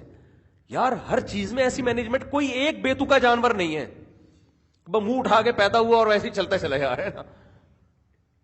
کچھوے کو دیکھ لو آپ, اسپیڈ بہت کم ہے کچھوے کی, اس کو تو سارے جانور کھا جاتے, لیکن اس کے اوپر اتنا مضبوط خول چڑھا دیا کہ جن جانوروں کی اسپیڈ ہے جب کچھوے کے پاس آتے ہیں کہتے ہیں اس اسپیڈ کا ہمیں کوئی فائدہ ہوا نہیں ہے. ایسا ہی ہے نا, کہہ رہے یار کیا کرنا ہے ایسی اسپیڈ کا. وہ ایسا خول کے اندر چھپ کے بیٹھ جاتا ہے, کر لو بھائی. آپ نے ڈاکومنٹریز دیکھی ہوں گی, وہ جانور کھڑے ہوتے ہیں, یار اب شاید یہاں سے منہ نکالے گا, شاید یہاں سے منہ نکالے گا. وہ کہہ رہے اچھا یہ اشکال ہو سکتا تھا کہ پھر تو کوئی جانور آ کے اس کے گرد بیٹھ جائیں, اعتکاف کر کے بیٹھ جائیں, تو کچھوا بالآخر تو منہ نکالے گا نا. کہے گا بھائی میں اب میری زندگی میں 20 سال لے کے آیا تھا, 10 سال تو شکار سے حفاظت میں لگ گئے. تو قدرت نے اس کو عمر بہت لمبی دی ہے. میں نے خود تنزانیہ کے جنگلوں میں 300 سال پرانے کچھوے دیکھے ہیں, اور اتنے اوتھینٹک کہ یونائٹڈ نیشن کی طرف سے ان کے اوپر ان کی عمریں لکھی ہوئی تھیں. یونائٹڈ نیشن کی طرف سے, سمجھتے ہو گے نہیں سمجھتے, 300 سال پرانے کچھوے میں نے خود اپنی آنکھوں سے دیکھے ہیں. اور جن جنگلوں میں تھے وہاں یونائٹڈ نیشن کا دفتر ہے, وہاں ان کچھووں کے اوپر ان کی عمریں لکھی ہوئی ہیں. اور جو نئے کچھوے آ رہے ہیں نا ان کے اوپر بھی ڈیٹ لکھی جاتی ہے, ڈیٹ آف برتھ, اب پیدا ہوئے ابھی 1 سال کا ہو گیا, 2 سال کا ہو گیا, تاکہ ایک ریکارڈ رہے. تو اتنی لمبی عمر ہے کہ وہ سر اپنے ڈھکن کے اندر کر کے بیٹھ جائے گا, بولے گا میرے پاس ٹائم بہت ہے, میں 20 سال بھی بیٹھ جاؤں گا, مجھے کوئی ٹینشن نہیں ہے. اب شیر کہے گا یار میں تو 15-20 سال دنیا میں لے کر آ رہا ہوں, اگر اسی کچھوے کے انتظار میں میرے تو 2 دن بھی گزر گئے, میری زندگی کے 2 دن ختم. تو وہ کہیں اور چلتا ہے, بھائی کسی اور کو جا کے کچھ کرو یار, یہ چھوڑو, یہ رہنے. تو ہر چیز میں ایسی مینجمنٹ, ہر چیز میں ایسی خوبصورت. خرگوش کو دیکھو کیسے سرنگیں بناتا ہے. آپ کسی مزدور کو گڑھا کھودنے کے لیے آپ آدھا گھنٹہ کدال دو اور کہو اتنی تمیز سے کھودنا کہ تو میلا نہ ہو, تھوڑی دیر میں جب وہ سرنگ کھود کے نکلے گا نا, آپ کہو گے بھائی گئے کوئی اور صاحب تھے, آئے کوئی اور صاحب. یہ وہ نہیں ہے, اتنی مٹی. خرگوش کا تو کام ہی سرنگیں بنانا ہے. وائٹ, میں نے پالے ہیں خرگوش, وائٹ کلر کا خرگوش ہوگا, سرنگ بنا کے نکلے گا, اس کی وائٹنس میں اتنی سی بھی گرد نہیں ہوتی. پتہ نہیں کس طرح سے مٹی پھینکتا ہے کہ اس پہ نہیں آتی وہ مٹی, اس پہ نہیں آتی وہ مٹی. ایک ایک کمال ہو تو بھائی. فَأَيَّ آیَاتِ اللَّهِ تُنْکِرُونَ, قرآن کہہ رہے کس کس نشانی کا, ملحدوں سے کہہ رہے, ایتھیسٹ سے کہہ رہے, کس کس نشانی کو کہو گے کہ اتفاق سے ہوا ہے. فطرت نے اپنے آپ کو ایسا ڈیزائن کر لیا. اَيَّ آیَاتِ اللَّهِ, کون کون سی نشانیاں ہیں. ایک شہد کی مکھی کو دیکھ لو, یہ آپ شہد کی مکھی کو چھوڑو, یہ گندی جو مکھی ہے نا اس کو دیکھ لو, اڑتی کیسے ہے, یہ اڑتے اڑتے ریورس ہو جاتی ہے, اڑتے اڑتے کیا ہو جاتی ہے. یہ جو عام مکھیاں جو گندگی پہ بیٹھتی ہیں, میں نے کئی دفعہ دیکھا, کبھی آگے جا رہی ہیں کبھی اڑتے اڑتے, اور کتنی اسپیڈ سے یہ پر ہلا رہی ہوتی ہیں, بن بنا رہی ہوتی ہیں, ایسے بن بن بن بن بن. یار ایسے ہیلی کاپٹر اب تک میرے معلومات میں ہے کہ ایجاد نہیں ہوئے. ہو سکتا ہے کہیں کسی لیبارٹری میں سائنسدانوں نے بنا لیے ہوں, وہ بھی کسی نے بنائے ہوں گے, خود سے نہیں بن سکتے. مکھی کے یار ایسے پر ایسے بن بنا رہی ہے, 1 سیکنڈ میں پتہ نہیں کتنی دفعہ پروں کو یوں کرتی ہے, جب چاہے آگے جائے, جب چاہے پیچھے جائے. یہ ریورس گیئر بھی ہے اس کے اندر. کیسا ریورس گیئر ہے, اپنی مرضی سے بالکل. اولم يروا الى الطير فوقهم صافات ويقبضن, قرآن کہہ رہے ان پرندوں کو نہیں دیکھتے کیسے اپنے پروں کو پھیلائے ہوئے اور سمیٹے ہوئے چل رہے ہوتے ہیں, کیسے سمیٹے ہوئے. آپ چیل کو دیکھو, اتنی فضا میں جا کے ایسے انجوائے کر رہی ہوتی ہے جیسے ہم پانی میں تیر رہے ہیں. ایسا نہیں لگ رہا ہوتا ٹینشن میں آئی ہوئی پڑ پڑا کہ بھائی بہت اوپر ہائٹ پہ آ گئی میں. بالکل ایسے آرام سے نا, اپنے جب چاہے گی جدھر چاہے گی اپنے آپ کو موڑ لے گی, ذرا سا پروں کو دائیں بائیں. اور اتنے لمبے لمبے سفر پرندوں کے, ایک سمندر سے دوسرے سمندر. یہ جو چرواہے ہیں نا, یہ سردیوں میں اپنی بکریوں کو لے جاتے ہیں تھوڑا گرم علاقے کی طرف, گرمیوں میں لے آئے تھوڑا سرد علاقے کی طرف. یہ تو چرواہا کر رہا ہے, پرندہ کیا کرے گا. پرندے نارتھ پول سے ساؤتھ پول جا رہے ہیں بھائی, ہے بھائی, اتنے لمبے سفر اور ایک امیر ہے. یہ جو پرندے جب قطار بنا کے چلتے ہیں نا, ان کا ایسے ہی اتفاقی قطار نہیں ہوتی, ایک مخصوص زاویے سے چل رہے ہوتے ہیں کہ آگے والا ہوا کو کاٹے گا, پیچھے والے کو ہوا نہیں لگے گی, لیکن ہوا کاٹنے کی وجہ سے وہ بہت تھک جاتا ہے, تھوڑی دیر میں باری چینج ہوتی. جیسے جنازے کا کندھا دیتے ہیں نا, اگلا آدمی کندھا دے رہا ہے, تھوڑی دیر کے بعد وہ پیچھے والے کندھے پہ اس کا کندھا کسی اور نے سنبھال لیا. یہاں تو پھر بھی ڈسپلن کی خلاف ورزی ہوتی ہے. بعض لوگ کندھا دے کے پچھتا جاتے ہیں کہ مجھے ہی نہ کندھا دینا, ایسا نہ ہو کل مجھے لوگ کندھا دے رہے ہوں. وہ ایک موٹا آدمی مر گیا نا تو لوگ کندھا نہیں دے رہے تھے, اس کا بچہ کہہ رہا ہے بھائی کندھا دو. لوگوں نے کہا ہم نے تھوڑی مارا ہے بھائی, یہ اس کو وزن اتنا سے آتا تھا, کہہ رہے ہم نے تھوڑی مارا ہے جو ہم کندھا دے. تو یہاں تو بعض دفعہ ہوتا ہے کندھا لیا اور دینا ہی, اب کوئی دوسرا کندھا لے ہی نہیں رہا. ایک چرسی کا انتقال ہو گیا تھا اسی طریقے سے. چلو یہ پھر لطیفوں میں ٹائم ہو جاتا ہے یار. وہ سنا ہے چرسی والا, ایک چرسی کا انتقال ہو گیا, چرسیوں میں بیٹھتا تھا, تو چرسیوں نے کہا ہم اپنے بھائی کا کیا کریں, اس کے ابا اما کا تو پتہ ہی نہیں چل رہا, رشتہ داروں کا, وہ تو چھوڑ دیا, ہیروئن چی تھا. تو ان چرسیوں کو ایک ترکیب سوچی, بھائی جنازے کی چارپائی ڈال کے لے کے چلو, بس اس کو دیکھیں گے کیا. لوگ تو کندھے لے لیتے ہیں نا, تو یہ پھٹیک کسی اور کو لگا کے نکل لو. بازار میں آئے تو دکان والے آگے بھی کسی کا جنازہ جا رہا ہے, ایک ایک کندھا لوگ لیتے گئے اور چرسی وہاں سے کھسکتے گئے. چرسی آہستہ آہستہ وہاں سے کھسکتے گئے. سارے چرسی سائڈ پہ ہو گئے, لوگ کندھے لے کے جا رہے ہیں, بدل رہے ہیں کندھا. اب پریشان, اس کو لے کے جانا کہاں ہے, چھوڑ بھی نہیں سکتے یار, کسی کا جنازہ ہے ایسے کون چھوڑے گا. کتے بلی کھا جائیں گے, کوے کھا جائیں گے, کہاں چھوڑے. اب جا رہے ہیں, شہر ختم ہو گیا, دیہات آنا شروع, وہ ختم ہو گئے, جنگل آنا شروع, شہر آنا شروع, آخر میں 4 آدمی رہ گئے. یار کریں گے کیا خیال. پرندوں میں ایسا نہیں ہوتا. پرندوں میں یہ مثال وہاں فٹ آتی ہے کہ جب آپ کو پتہ ہی نہ ہو کہ کام کا اینڈ کیا ہوگا اور آپ کام شروع کر دیں انجام سوچے بغیر, تو پھر یہی ہوتا ہے جیسے اس چرسی کے جنازے کا ہوا تھا. بعض لوگ کام شروع کرتے ہیں, اب پچھتاتے ہیں یار اب کیا ہوگا. دھمکی دے دی کسی کو اور وہاں سے دھمکی کا جواب آ گیا. چیلنج کر لیا کہ آپ آؤ بات چیت کرنے کے لیے, اور آپ نے چیلنج قبول کر کے آپ چلے گئے. ٹھیک ہے نا, اب وہ پریشان ہے یار یہ تو ہم نے کر کیا دیا چیلنج کر کے. تو جہاں جو کام آپ افورڈ نہیں کر سکتے, جب بھی آپ وہ کام کریں گے نا, اس کے نتائج کو سوچے بغیر, تو اس پہ یہ چرسیوں والی مثال, چرسیوں کے جنازے والی مثال فٹ کر دیا کریں. تو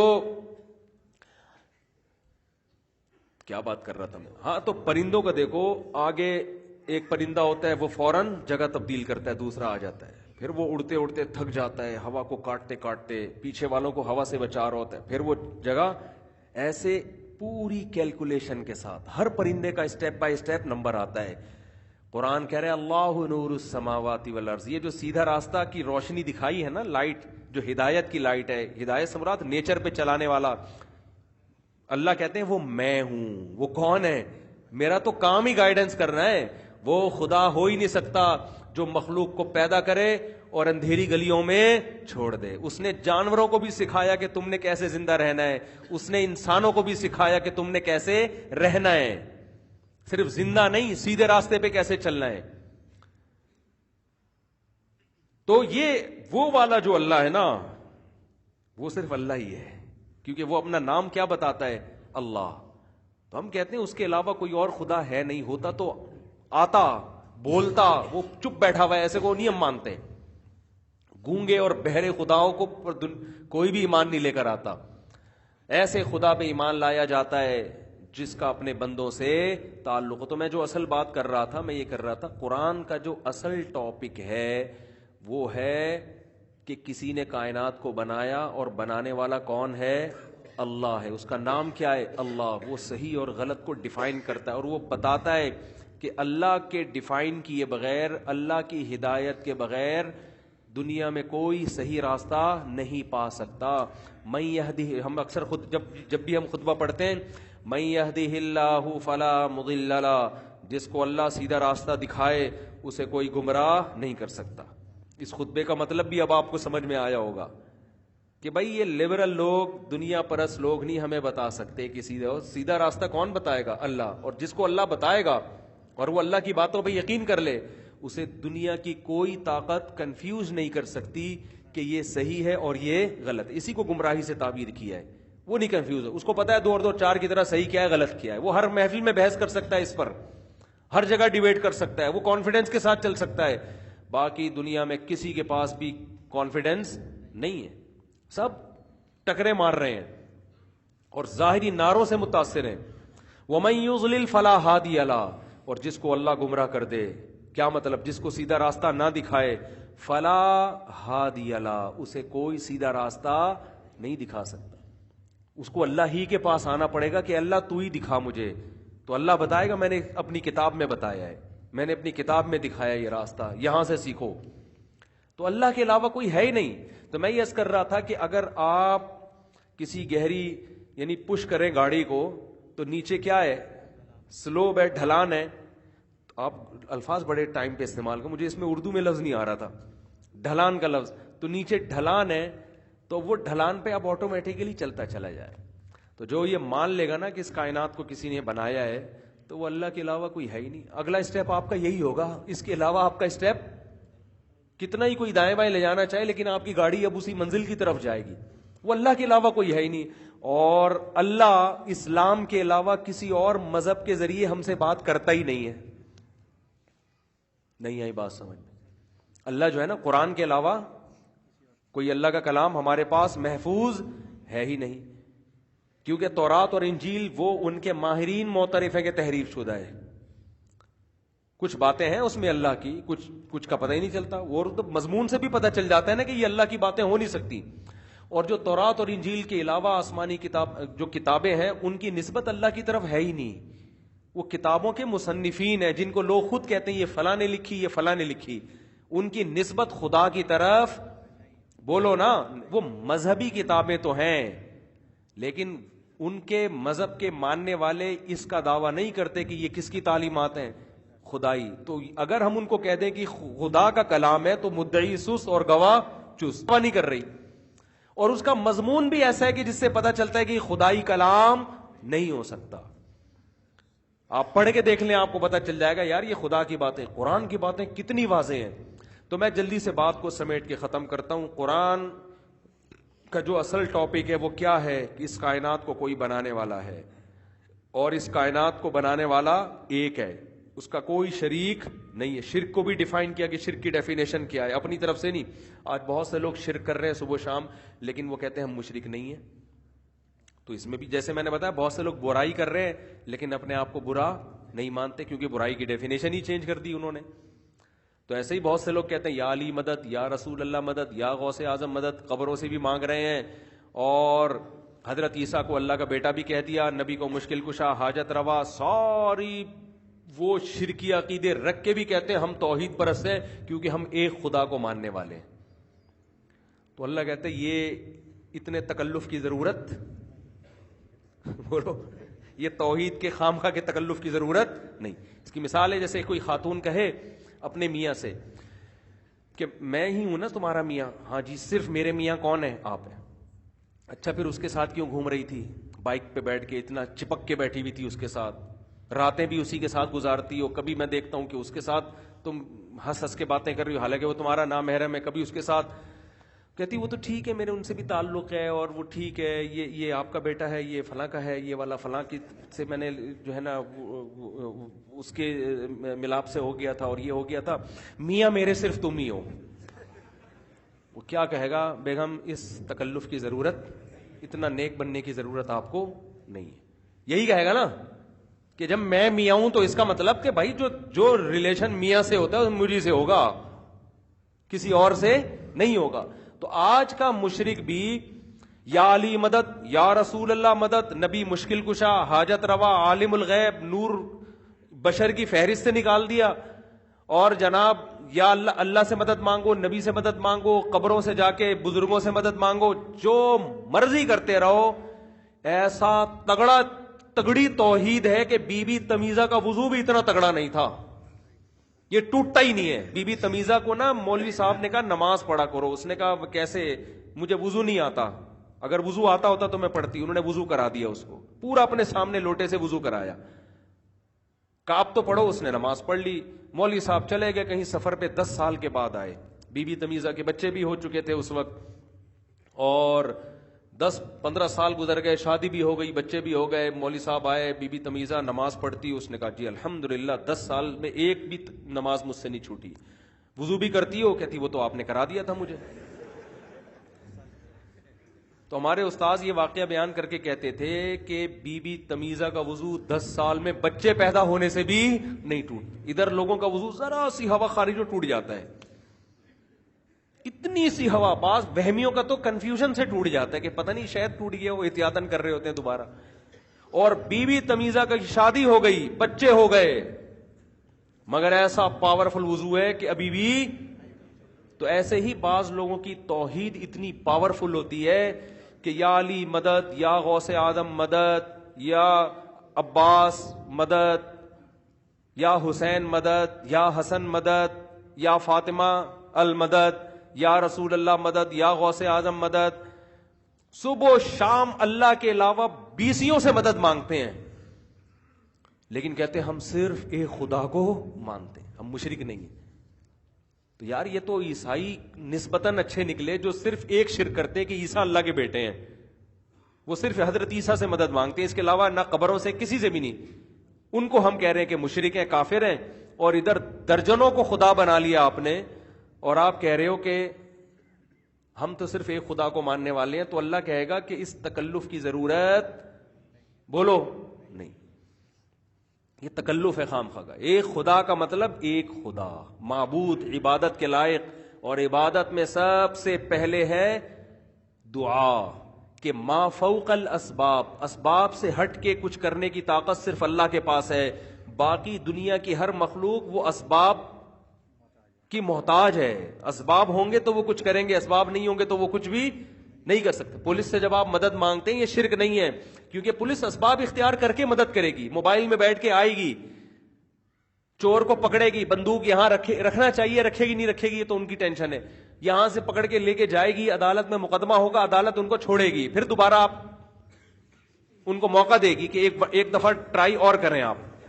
یہ حقیقت ایسا ہی ہوتا ہے کراچی میں. تو آپ پولیس کو اس لیے نہیں بلاتے کہ ڈاکو کو پکڑ کے مر جائیں گے ڈاکو. پولیس بھی مجبور ہے, اس کا قصور نہیں ہے, اس میں قانون ایسا بنا ہوا ہے نا عدالتوں میں, جو لا ہے وہی, جج بھی مجبور ہے کہنا لا یہی ہے بھائی. تو یہ تو اسمبلیوں میں جو بیٹھے ہوئے لوگ ہیں ان کی ذمہ داری ہے کہ لا کو چینج کرو بھائی. رینجرز کو اختیارات دو کہ آن دا اسپاٹ ان ڈاکوؤں کو مارنے کی ان کو اجازت ہو. جب تک کراچی رینجرز کے حوالے نہیں کیا جائے گا, امن و امان کھوپڑی سے نکال دو آپ اپنے. سمجھتے ہو رینجرز کے اختیارات بڑھا دینے چاہیے, اور یہ بڑھاتے نہیں ہمارے حکمران جو ہیں. تو مر رہے ہیں لوگ کراچی میں, پھر ٹاپک چینج ہونے لگتا ہے. میرے گھر کے سامنے کا گٹر ابل رہا ہے, آج میں نے کئی گھنٹوں سے ابل رہا ہے میرے گھر کے سامنے کا گٹر, اور صرف میرے گھر کے نہیں, ہر مسلمان کے گھر کے سامنے کا گٹر کراچی میں ابل رہا ہے. جس کا نہیں ابل رہا تو کل پرسوں ابلنا شروع ہو جائے گا, وہ اس خوش فہمی میں نہ رہے, یہ ذہن میں رکھیں. تو کیا بات چل رہی تھی یار, دیکھو اچھا والا بیان چل رہا ہوتا ہے یہ گٹر. تو میں یہ عرض کر رہا تھا کہ اگر اللہ کو گاڈ خدا, ہاں توحید جو ہے نا, اس طرح کی توحید اللہ کو نہیں چاہیے یہ والی, ٹھیک ہے نا. اللہ کو وہ والی چاہیے کہ اللہ کے سوا کوئی عبادت کے لائق نہیں ہے, صرف یا اللہ مدد. ہاں لوگوں پہ شرک کے فتوے نہ لگائیں آپ. بعض دفعہ کوئی کس تعویل کے ساتھ کہہ رہا ہوتا ہے, کوئی کس نیت کے ساتھ کہہ رہا ہوتا ہے, اس کی منشا کیا ہے. تو فتوے لگانے کے لیے میں نہیں کہہ رہا کہ اب آپ کسی نے بھی کوئی لفظ استعمال کر لیا تو کافروں کی فہرست میں شامل کر دیں. کسی کو کافر قرار دینے کے لیے نا, اس میں شریعت کہتی ہے اس کی بات کی تعویل کرو آپ. جیسے کسی نے کسی کو کہہ دیا کہ فلاں مشکل کشا ہے, تو فوراً کفر کا فتویٰ نہیں لگے گا, حالانکہ مشکل کشا کون ہے, صرف اللہ ہے. لیکن اگر کوئی کہہ رہا ہے کسی کو مشکل کشا, تو اس سے اس کا مفہوم پوچھا جائے گا, مشکل کشا کا مطلب کیا ہے. وہ کہے گا بھی مشکل کشا کا مطلب یہ ہے کہ یہ لوگوں کی مشکلات حل کرتا ہے, لیکن اسباب کے تحت حل کرتا ہے, لیکن چونکہ بہت زیادہ مشکلات حل کی ہے اس نے, تو میں نے اس لیے اس کو مشکل کشا کہہ دیا. تو اس کی اس تعویل کو مانا جائے گا, اس کو کافر نہیں کہا جائے گا. ہاں اس کو یہ ضرور کہا جائے گا یار ایسا لفظ استعمال نہیں کرو جس کے مطلب آپ سے ہمیں پوچھنے پڑ رہے ہوتے ہیں. آئی بات سمجھ میں؟ پھر مطلب کا مطلب, پھر مطلب کا مطلب. تو بعض لوگوں نے تو یوٹیوب پہ نا ایسی چیزیں نکال کے لوگوں کو کافر کہنا شروع کر دیا. تو کافر کہنے میں بہت احتیاط ہے بھائی, اس کے تو حد الامکان صحیح مطلب تلاش کیا جائے گا. کوئی کہتا ہے نبی عالم الغیب تھے, تو فوراً کافر نہیں کہا جائے گا, پوچھا جائے گا اس کا مطلب کیا ہے بھائی. وہ کہے گا کہ میرا مطلب یہ ہے کہ سارا علم نہیں تھا لیکن بہت سارا علم تھا، میں نے اس لیے عالم الغیب کہا ہے، تو آپ اس کو کافر نہیں کہہ سکتے، لیکن اس کو کہیں گے بھائی ایسا لفظ استعمال آپ نہ کریں جس سے کنفیوژن پیدا ہوتی ہے. سمجھتے ہو کہ نہیں سمجھتے؟ تو میں یہ عرض کر رہا تھا کہ یہ قرآن کے اصل ٹاپک ہے. یہ میں اتنی لمبی چوڑی تقریر اس لیے کر رہا ہوں کہ قرآن ان ٹاپک سے ہٹتا نہیں ہے، اور یہی قرآن کا کمال ہے کہ جس مقصد کے لیے نازل ہوا اسی کو ڈیفائن کر رہا ہے. قرآن میڈیکل سائنس کے علوم کے لیے نہیں آیا، لہذا قرآن میں میڈیکل سائنس کی باتیں نہیں ہیں. اتنی ہی باتیں ہیں میڈیکل سائنس کی جو مقصد کو سمجھانے کے لیے ضروری ہوں. قرآن کوئی انجینئرنگ کی کتاب نہیں ہے. لہذا یہ آج کل نہ پڑھے لکھے لوگ بہت قرآن پہ اعتراض کرتے ہیں، قرآن میں سائنس کی باتیں کیوں نہیں ہے بھائی؟ قرآن نے نیوٹن کے لا کو کیوں بیان نہیں کیا؟ پہلے ہی قرآن بیان کر دیتا، نیوٹن کو ضرورت ہی نہ پڑتی. قرآن میں یہ بنانے کا طریقہ، بھائی یہ قرآن کا یہ عیب ہے اگر یہ چیزیں قرآن میں ہوتی ہیں، کیونکہ قرآن اپنا تعارف کروا رہا ہے ھدی للمتقین. یہ تعارف ہے قرآن کا کہ یہ کتاب گائیڈنس ہے، جو ہدایت چاہتے ہیں ان کو اس سے کیا ملے گی؟ ہدایت. تو جو ٹاپک ہے اس ٹاپک پر رہنا کمال ہے یا ٹاپک سے ہٹنا کمال ہے؟ ٹاپک پہ رہنا کمال ہے. اس لیے قرآن ان موضوعات کو چھیڑتا ہی نہیں ہے. اب جو میں اصل بات کہنا چاہ رہا تھا اس کی طرف آتا ہوں. یہی وجہ ہے کہ قرآن میں جو تاریخی واقعات ہیں وہ وہی ہیں جو عرب پہلے سے جانتے تھے. اس کے علاوہ قرآن نے نیا واقعہ نہیں بیان کیا. اتنی سی بات تھی جس کو بیان کرنے کے لیے اتنا ٹائم لگ گیا. سمجھ میں آ رہی ہے بات؟ وجہ اس کی ہے کہ نبی صلی اللہ علیہ وسلم پچھلی امتوں کے ایسے واقعات بیان کرنا شروع کر دیتے جو عرب صدیوں سے سنتے نہیں آ رہے تھے، تو پہلے اس واقعے کو ثابت کرنا پڑتا کہ یہ ہوا بھی ہے، پھر اس واقعے سے جو سبق ملتا ہے وہ الگ سے ثابت کرنا پڑتا. تو اس میں آزمائش زیادہ تھی. یہی وجہ ہے کہ قرآن نے آج بہت ساری سائنسی تھیوریز جو ثابت ہوئی ہیں ان کو پہلے بیان نہیں کیا، کیونکہ اگر قرآن واضح لفظوں میں بیان کر دیتا کہ زمین سورج کے گرد گھوم رہی ہے تو قرآن کو یہ ثابت کرنے کے لیے بڑے بڑے سائنسدانوں کو بلانا پڑتا. اس زمانے میں ایسے سائنسدان مارکیٹ میں تھے نہیں. تو جو اصل ٹاپک تھا نا، بہت سے اپنے لوگ بھی بفر جاتے اس سے کہ بھئی یہ کیسی باتیں کر رہے ہیں، ہمیں تو سورج گھومتا ہوا نظر آ رہا ہے. قرآن نے ان موضوعات کو چھیڑا؟ بولو نہیں. آج بہت سے لوگ یہ سوال کرتے ہیں قرآن میں کیوں نہیں لکھا ہوا کہ زمین سورج کے گرد؟ اشارے ہیں قرآن میں، زمین کے گول ہونے کے بھی اشارے ہیں، اشارے ہیں، واضح نہیں ہے قرآن میں. کیونکہ اگر قرآن اس طرح کی باتیں کرتا نا تو کیا یہ وہی مثال ہو جاتی جیسے فرعون نے موسیٰ علیہ السلام کی دعوت پہ یہ کہا کہ اگر آپ سچے نبی ہیں اور ایک خدا کو مان کے ہی انسان جنت میں جا سکتا ہے، فما بال القرون الاولی، تو پچھلی بستیوں کا جو ہمارے باپ دادے گزر چکے ان کا کیا ہوگا؟ یعنی فرعون کے جو ڈیڈی تھے وہ بھی تو مشرک تھے نا. فرعون نے کہا میرا ابا بھی جہنم میں جائے گا کیا؟ میرے دادا بھی، اور ان سب لوگوں کے ابا اما سارے جہنم میں. موسیٰ علیہ السلام اگر یہ جواب دے دیتے کہ جہنم میں نہیں جائیں گے تو سوال پیدا ہوتا کہ اس کا مطلب ایمان لانا ضروری نہیں ہے، تو جب وہ جنت میں جا سکتے تو ہم بھی چلے جائیں گے. اور اگر یہ کہہ دیتے ہاں جہنم میں جائیں گے کیونکہ وہ بھی مشرک تھے، تو فرعون کہتا لو بھائی تم سب کے ابا اما کو کہاں بھیج دیا انہوں نے؟ جہنم. انسان اپنے ماں باپ کے بارے میں بڑا حساس ہوتا ہے، کیونکہ والدین کے بہرحال اولاد پر تو احسان ہوتا ہے نا. کسی کو بتا دو یہ مذہب کہتا ہے تمہارے ابا جہنم میں جائیں گے، تو انسان کے لیے پھر اس مذہب کو قبول کرنا مشکل. تو موسیٰ علیہ السلام نے جو بھی جواب تھا وہ جواب دیا نہیں. کیوں؟ فرعون کی شرارت وہ سمجھ گئے کہ یہ بحث کے رخ کو کیا کر رہا ہے؟ تبدیل کر رہا ہے. کیونکہ میں نے اگر یہ کہہ دیا کہ جہنم میں نہیں گئے تو ایک نئی بحث شروع ہو جائے گی، جہنم میں بھیج دیا تو ایک نئی بحث شروع ہو جائے گی. یہ ٹاپک ابھی ہے ہی نہیں. موسیٰ علیہ السلام نے کیا جواب دیا؟ علمها عند ربی فی کتاب لا یضل ربی ولا ینسا. میرے رب کو پتا ہے کہ کس نے کہاں جانا ہے، نہ میرا رب غلطی کرتا ہے کہ جنت والے کو جہنم میں، جہنم والے کو جنت میں بھیج دے، ولا ینسا، اور نہ وہ بھولتا ہے کہ بھیجنے کے بعد یاد آئے اس کو تو وہاں بھیجنا تھا اور میں نے بھیج یہاں دیا. تو جو نہ غلطی کر سکتا ہے نہ بھول سکتا ہے، وہ جو بھی کرے گا صحیح کرے گا. تجھ سے جو میں بات کر رہا ہوں الذی جعل لکم الارض مہدا، میں اس خدا کی بات کر رہا ہوں جس نے زمین کو کیا بنایا؟ بچھونا. تو موسیٰ علیہ السلام اپنے ٹاپک سے ہٹے نہیں، حالانکہ بہت امپورٹنٹ سوال تھا. جتنا بھی امپورٹنٹ ہو موضوع سے ہٹ کر ہے تو اس کو نہیں چھیڑا جائے گا, چاہے کتنا ہی امپورٹنٹ سوال ہو. میں بیان کر رہا ہوں, کوئی شخص آئے کہ میری گردے میں پتھری اور مجھے پتا ہے کہ انتہائی میرے پاس بہترین علاج ہے, میں پھر بھی نہیں بتاؤں گا اس کو, کیونکہ میں جو بیان لے کے چل رہا ہوں نا اس میں کیا واقعہ ہو جائے گا, خلل واقع ہو جائے. بھائی ایک آدمی کی گردے کی پتھری ٹھیک ہو جائے گی, لیکن جو میرا پورا بیان میں جو میں جس مقصد کے لیے بیٹھا ہوں وہ مقصد کیا ہو جائے گا, ختم ہو جائے گا. یہ تو ایک سادہ سی میں نے مثال دی ہے, ہو سکتا ہے میں کسی کو بتا دوں بھائی تیری پتھری, اس لیے کہ مجھے پتا ہے کہ یہ بتانے میں تھوڑی دیر کے لیے وقفہ ہوگا نا, پھر بیان ٹاپک پر. لیکن بعض موضوعات ایسے ہوتے ہیں ان میں ہٹے آپ تو آگ لگ جائے گی. تو نبی صلی اللہ علیہ وسلم آج کی سائنسی تھیوریز اگر قرآن نبی کو بتاتا کہ زمین سورج کے گرد گھوم رہی ہے, اور جو بھی آج کل سائنسدانوں کی جتنی ایجادات ہیں یہ ساری چیزیں قرآن بتانے لگتا, تو اس سے اسلام کی حقانیت آج تو سمجھ میں آتی, مگر 1200-1300 سال کے انسان قرآن کے قریب آنے کے بجائے دور ہو جاتے. وہ کہتے قرآن ایسی باتیں کر رہا ہے جو مشاہدے کے خلاف ہے. سمجھتے قرآن عجیب باتیں کر رہا ہے کہ یار زمین گھومتی ہے, قرآن کہہ رہا ہے کہ مریخ بھی ہے, قرآن کہہ رہا ہے کہ جی ستارے سیارے بھی ہیں, اور یہ بھی ہے اور وہ بھی ہے. تو قرآن نے سائنسی ٹاپک بھی اتنے چھیڑے ہیں جتنے وہ لوگ افورڈ کر سکتے تھے. آسمانوں کی بات کی, کل فی فلک یسبحون, جتنے سیارے ستارے ایک دائرے میں تیر رہے ہیں, یہ چیزیں تو وہ دیکھ رہے تھے کہ سیاروں کو چلتا ہوا دیکھتے تھے. للشمس ينبغي لها ان تدرك القمر ولا الليل سابق النهار, نہ چاند کبھی سورج سے ٹکراتا ہے اور نہ دن رات سے پہلے آتی ہے. کل فی فلک یہ وہ سائنسی حقائق تھے جو عرب لوگ جانتے تھے کہ یہ تو نظر آ رہا ہے.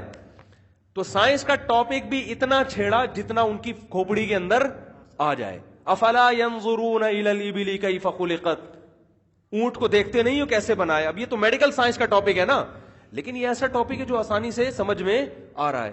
دیکھتے نہیں شہد کی مکھی کو کیسے سکھایا ہم نے, دیکھتے نہیں سوکھے چارے سے کیسا تھنوں میں دودھ نکالتے ہیں. اب یہ میڈیکل سائنس ہے, لیکن یہ عربوں کی سمجھ میں آ رہی ہے. یار سوکھا چارہ کھاتی ہے بھینس اور ایسا چکنا گاڑا دودھ پیدا ہوتا ہے. اب قرآن اس کو اگر آج کی میڈیکل سائنس کی زبان میں سمجھاتا کہ بھئی یہ ہوتا ہے, پھر دیکھتے نہیں کہ یہ چارہ پہلے جاتا ہے, پھر پہلے چھوٹی آنت میں جاتا ہے, پھر بڑی آنت میں جاتا ہے, پھر بڑی آنت یہ کرتی ہے, پھر یہ کرتی ہے, پھر یہاں سے مکھن الگ ہوتا ہے, کریم الگ ہوتی ہے, یہ ہوتا ہے. عرب کی سمجھ میں آنے کے بجائے بات کیا ہو جاتی, پیچیدہ. اس لیے قرآن چھیڑتا ہی نہیں ہے ان موضوعات کو.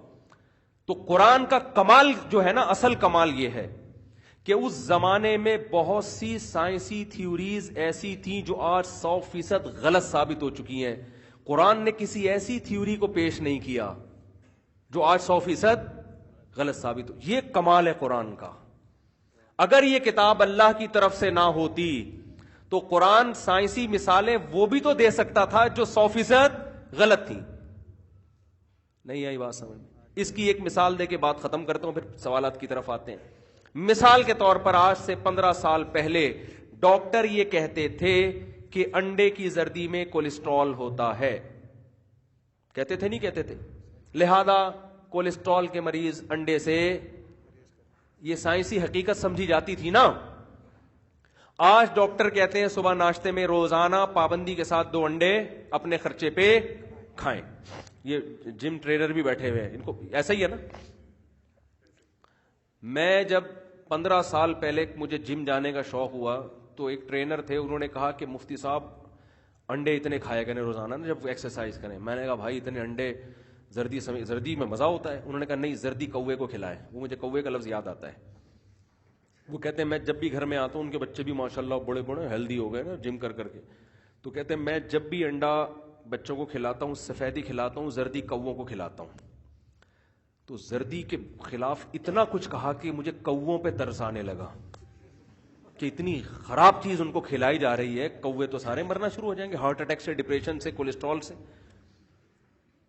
پھر مجھے سمجھ میں آیا کہ یہ کوے جو ہیں ان کے ساتھ آپ تھوڑا سا فری کرا لیں تو آپ کو اتنا تنگ کیوں کرتے ہیں یہ. تو مجھے لگا کہ شاید یہ کولیسٹرول کی وجہ سے ڈپریشن میں مریض بن گئے نا. کوے سے آپ کبھی تھوڑا سا فری ہو کے دیکھیں, آپ ہر جانور سے آدمی نا الجھ کے افورڈ کر, کتا پاگل بھی ہوگا نا علاج ہو جائے گا آپ کا. کوے سے اگر آپ نے تھوڑا سا بھی گڑبڑ کر لی نا چھوڑے گا ہی نہیں. اتنا مارتا ہے آپ جا ہی نہیں سکتے. کنویں کے قریب آپ کھڑے ہوگے نا، پیچھے سے آگے ٹھونک مارے گا، آپ کنویں میں گرو گے. یہ حقیقت بتا رہا ہوں، آپ کنویں میں گر جاؤ گے. یہ کر لیتا ہے کوا، اتنا خطرناک. تو اب مجھے ایک بات بتاؤ، اگر میں اپنے آپ کو مذہبی رہنما کے طور پہ پیش کرتا 10 سال پہلے کہ میں مذہبی، میں معاذ اللہ نقل کفر نباشت، میں یہ دعویٰ کرتا میں پیغمبر ہوں اور میں خدائی تعلیمات کے بغیر کچھ بھی نہیں کہتا، تو میں اگرچہ یہ لوگوں کو نہیں بتاتا کہ میں سائنسدان ہوں، لیکن میں انڈے کی مثال میں کولیسٹرول کی مثال دیتا کہ نہیں دیتا؟ 10 سال پہلے تو 15 سال پہلے تو سب یہی کہتے تھے زردی میں ایک خراب والا کولیسٹرول ہوتا ہے، ایچ ڈی ایل کہتے ہیں نا اس خراب والے کو، ایل ڈی ایل سوری. میں کہتا بھائی اس میں ایل ڈی ایل ہے، یہی کہتا نا. میں کوئی بھی مثال دیتا تو میں سفیدی کی مثالیں دے رہا ہوتا، زردی کی مثال نہ دیتا. ایسا ہی کرتا نا میں، بلکہ زردی کو میں غلط طور پہ پیش کرتا. 10 سال بعد جب تحقیق چینج ہوتی، 10 سال بعد جب تحقیق چینج ہوتی تو لوگ کہتے ہیں مفتی صاحب کی کہ معاذ اللہ جو پیغمبری کا دعویٰ تھا وہ گیا ختم، کیونکہ یہ تو 100% غلط ثابت ہو گیا، اس کا مطلب یہ خدائی تعلیمات نہیں ہے. ایک ایسی مثال دیتا جو کامن تھی نا، سبھی کہتے تھے بھائی انڈے کی زردی نہ کھاؤ. اس موقع پہ جب ایک بہت بہترین مثال دی جا سکتی تھی، اس وقت بھی اس پہ خاموشی اختیار کرنا یہ خود انسان کے برحق ہونے کی دلیل ہے. اس کا مطلب اس کو یہ پتا ہے کہ یہ مثال کل غلط ثابت ہو سکتی. تو قرآن اگرچہ سائنس کی کتاب نہیں ہے، لیکن اس زمانے میں سائنسدانوں کے بہت ہی اوٹ پٹانگ قسم کے نظریات تھے، بہت ہی بڑے بڑے پھینکو قسم کے سائنسدان پیدا ہوئے تھے اس دور میں. عجیب عجیب، کیونکہ تحقیق نہیں تھی نا. میڈیکل سائنس کے حوالے سے عجیب عجیب باتیں کہ یہ کھانے سے یہ ہوتا ہے، یہ کھانے سے یہ ہوتا ہے، اور پتہ نہیں کیا کیا. لیکن قرآن میں الحمد سے لے کے والناس تک ایک مثال بھی ایسی نہیں ملتی ہے جو آج سائنسی تھیوری سے غلط ثابت ہو رہی ہو. قرآن نے ان سائنسدانوں کی غلط تھیوریز کو، نظریات کو بطور مثال کے بھی بیان نہیں کیا. تو یہ اپنے آپ کو ایسا بچا کے رکھنا غلط سائنس سے، یہ بچانا خود اس کی علامت ہے. بھائی یہ خدا کا کلام ہے، محمد صلی اللہ علیہ وسلم کا گڑا ہوا ہوتا تو آپ انہی نظریات کی پرچار کر رہے ہوتے، انہی باتوں کو بیان کر رہے ہوتے. سمجھتے ہو کہ نہیں سمجھتے؟ مثال کے طور پر اس زمانے میں ساری دنیا سمجھتی تھی کہ سورج زمین کے گرد گھومتا ہے یا نہیں؟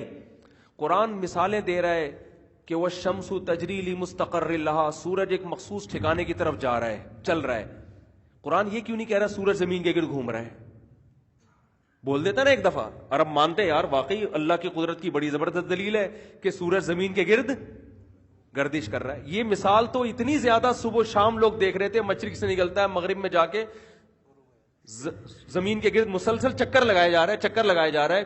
تو اگرچہ قرآن نہ یہ بیان کر رہا ہے کہ زمین سورج کے گرد گھوم رہی ہے، لیکن یہ بھی بیان نہیں کر رہا کہ سورج زمین کے گرد گردش کر رہا ہے. حالانکہ مشاہدہ یہ ایسا ہی لگتا ہے کہ سورج گھوم رہا ہے، لیکن قرآن اس بات کو بیان بولتے کیوں نہیں کر رہا.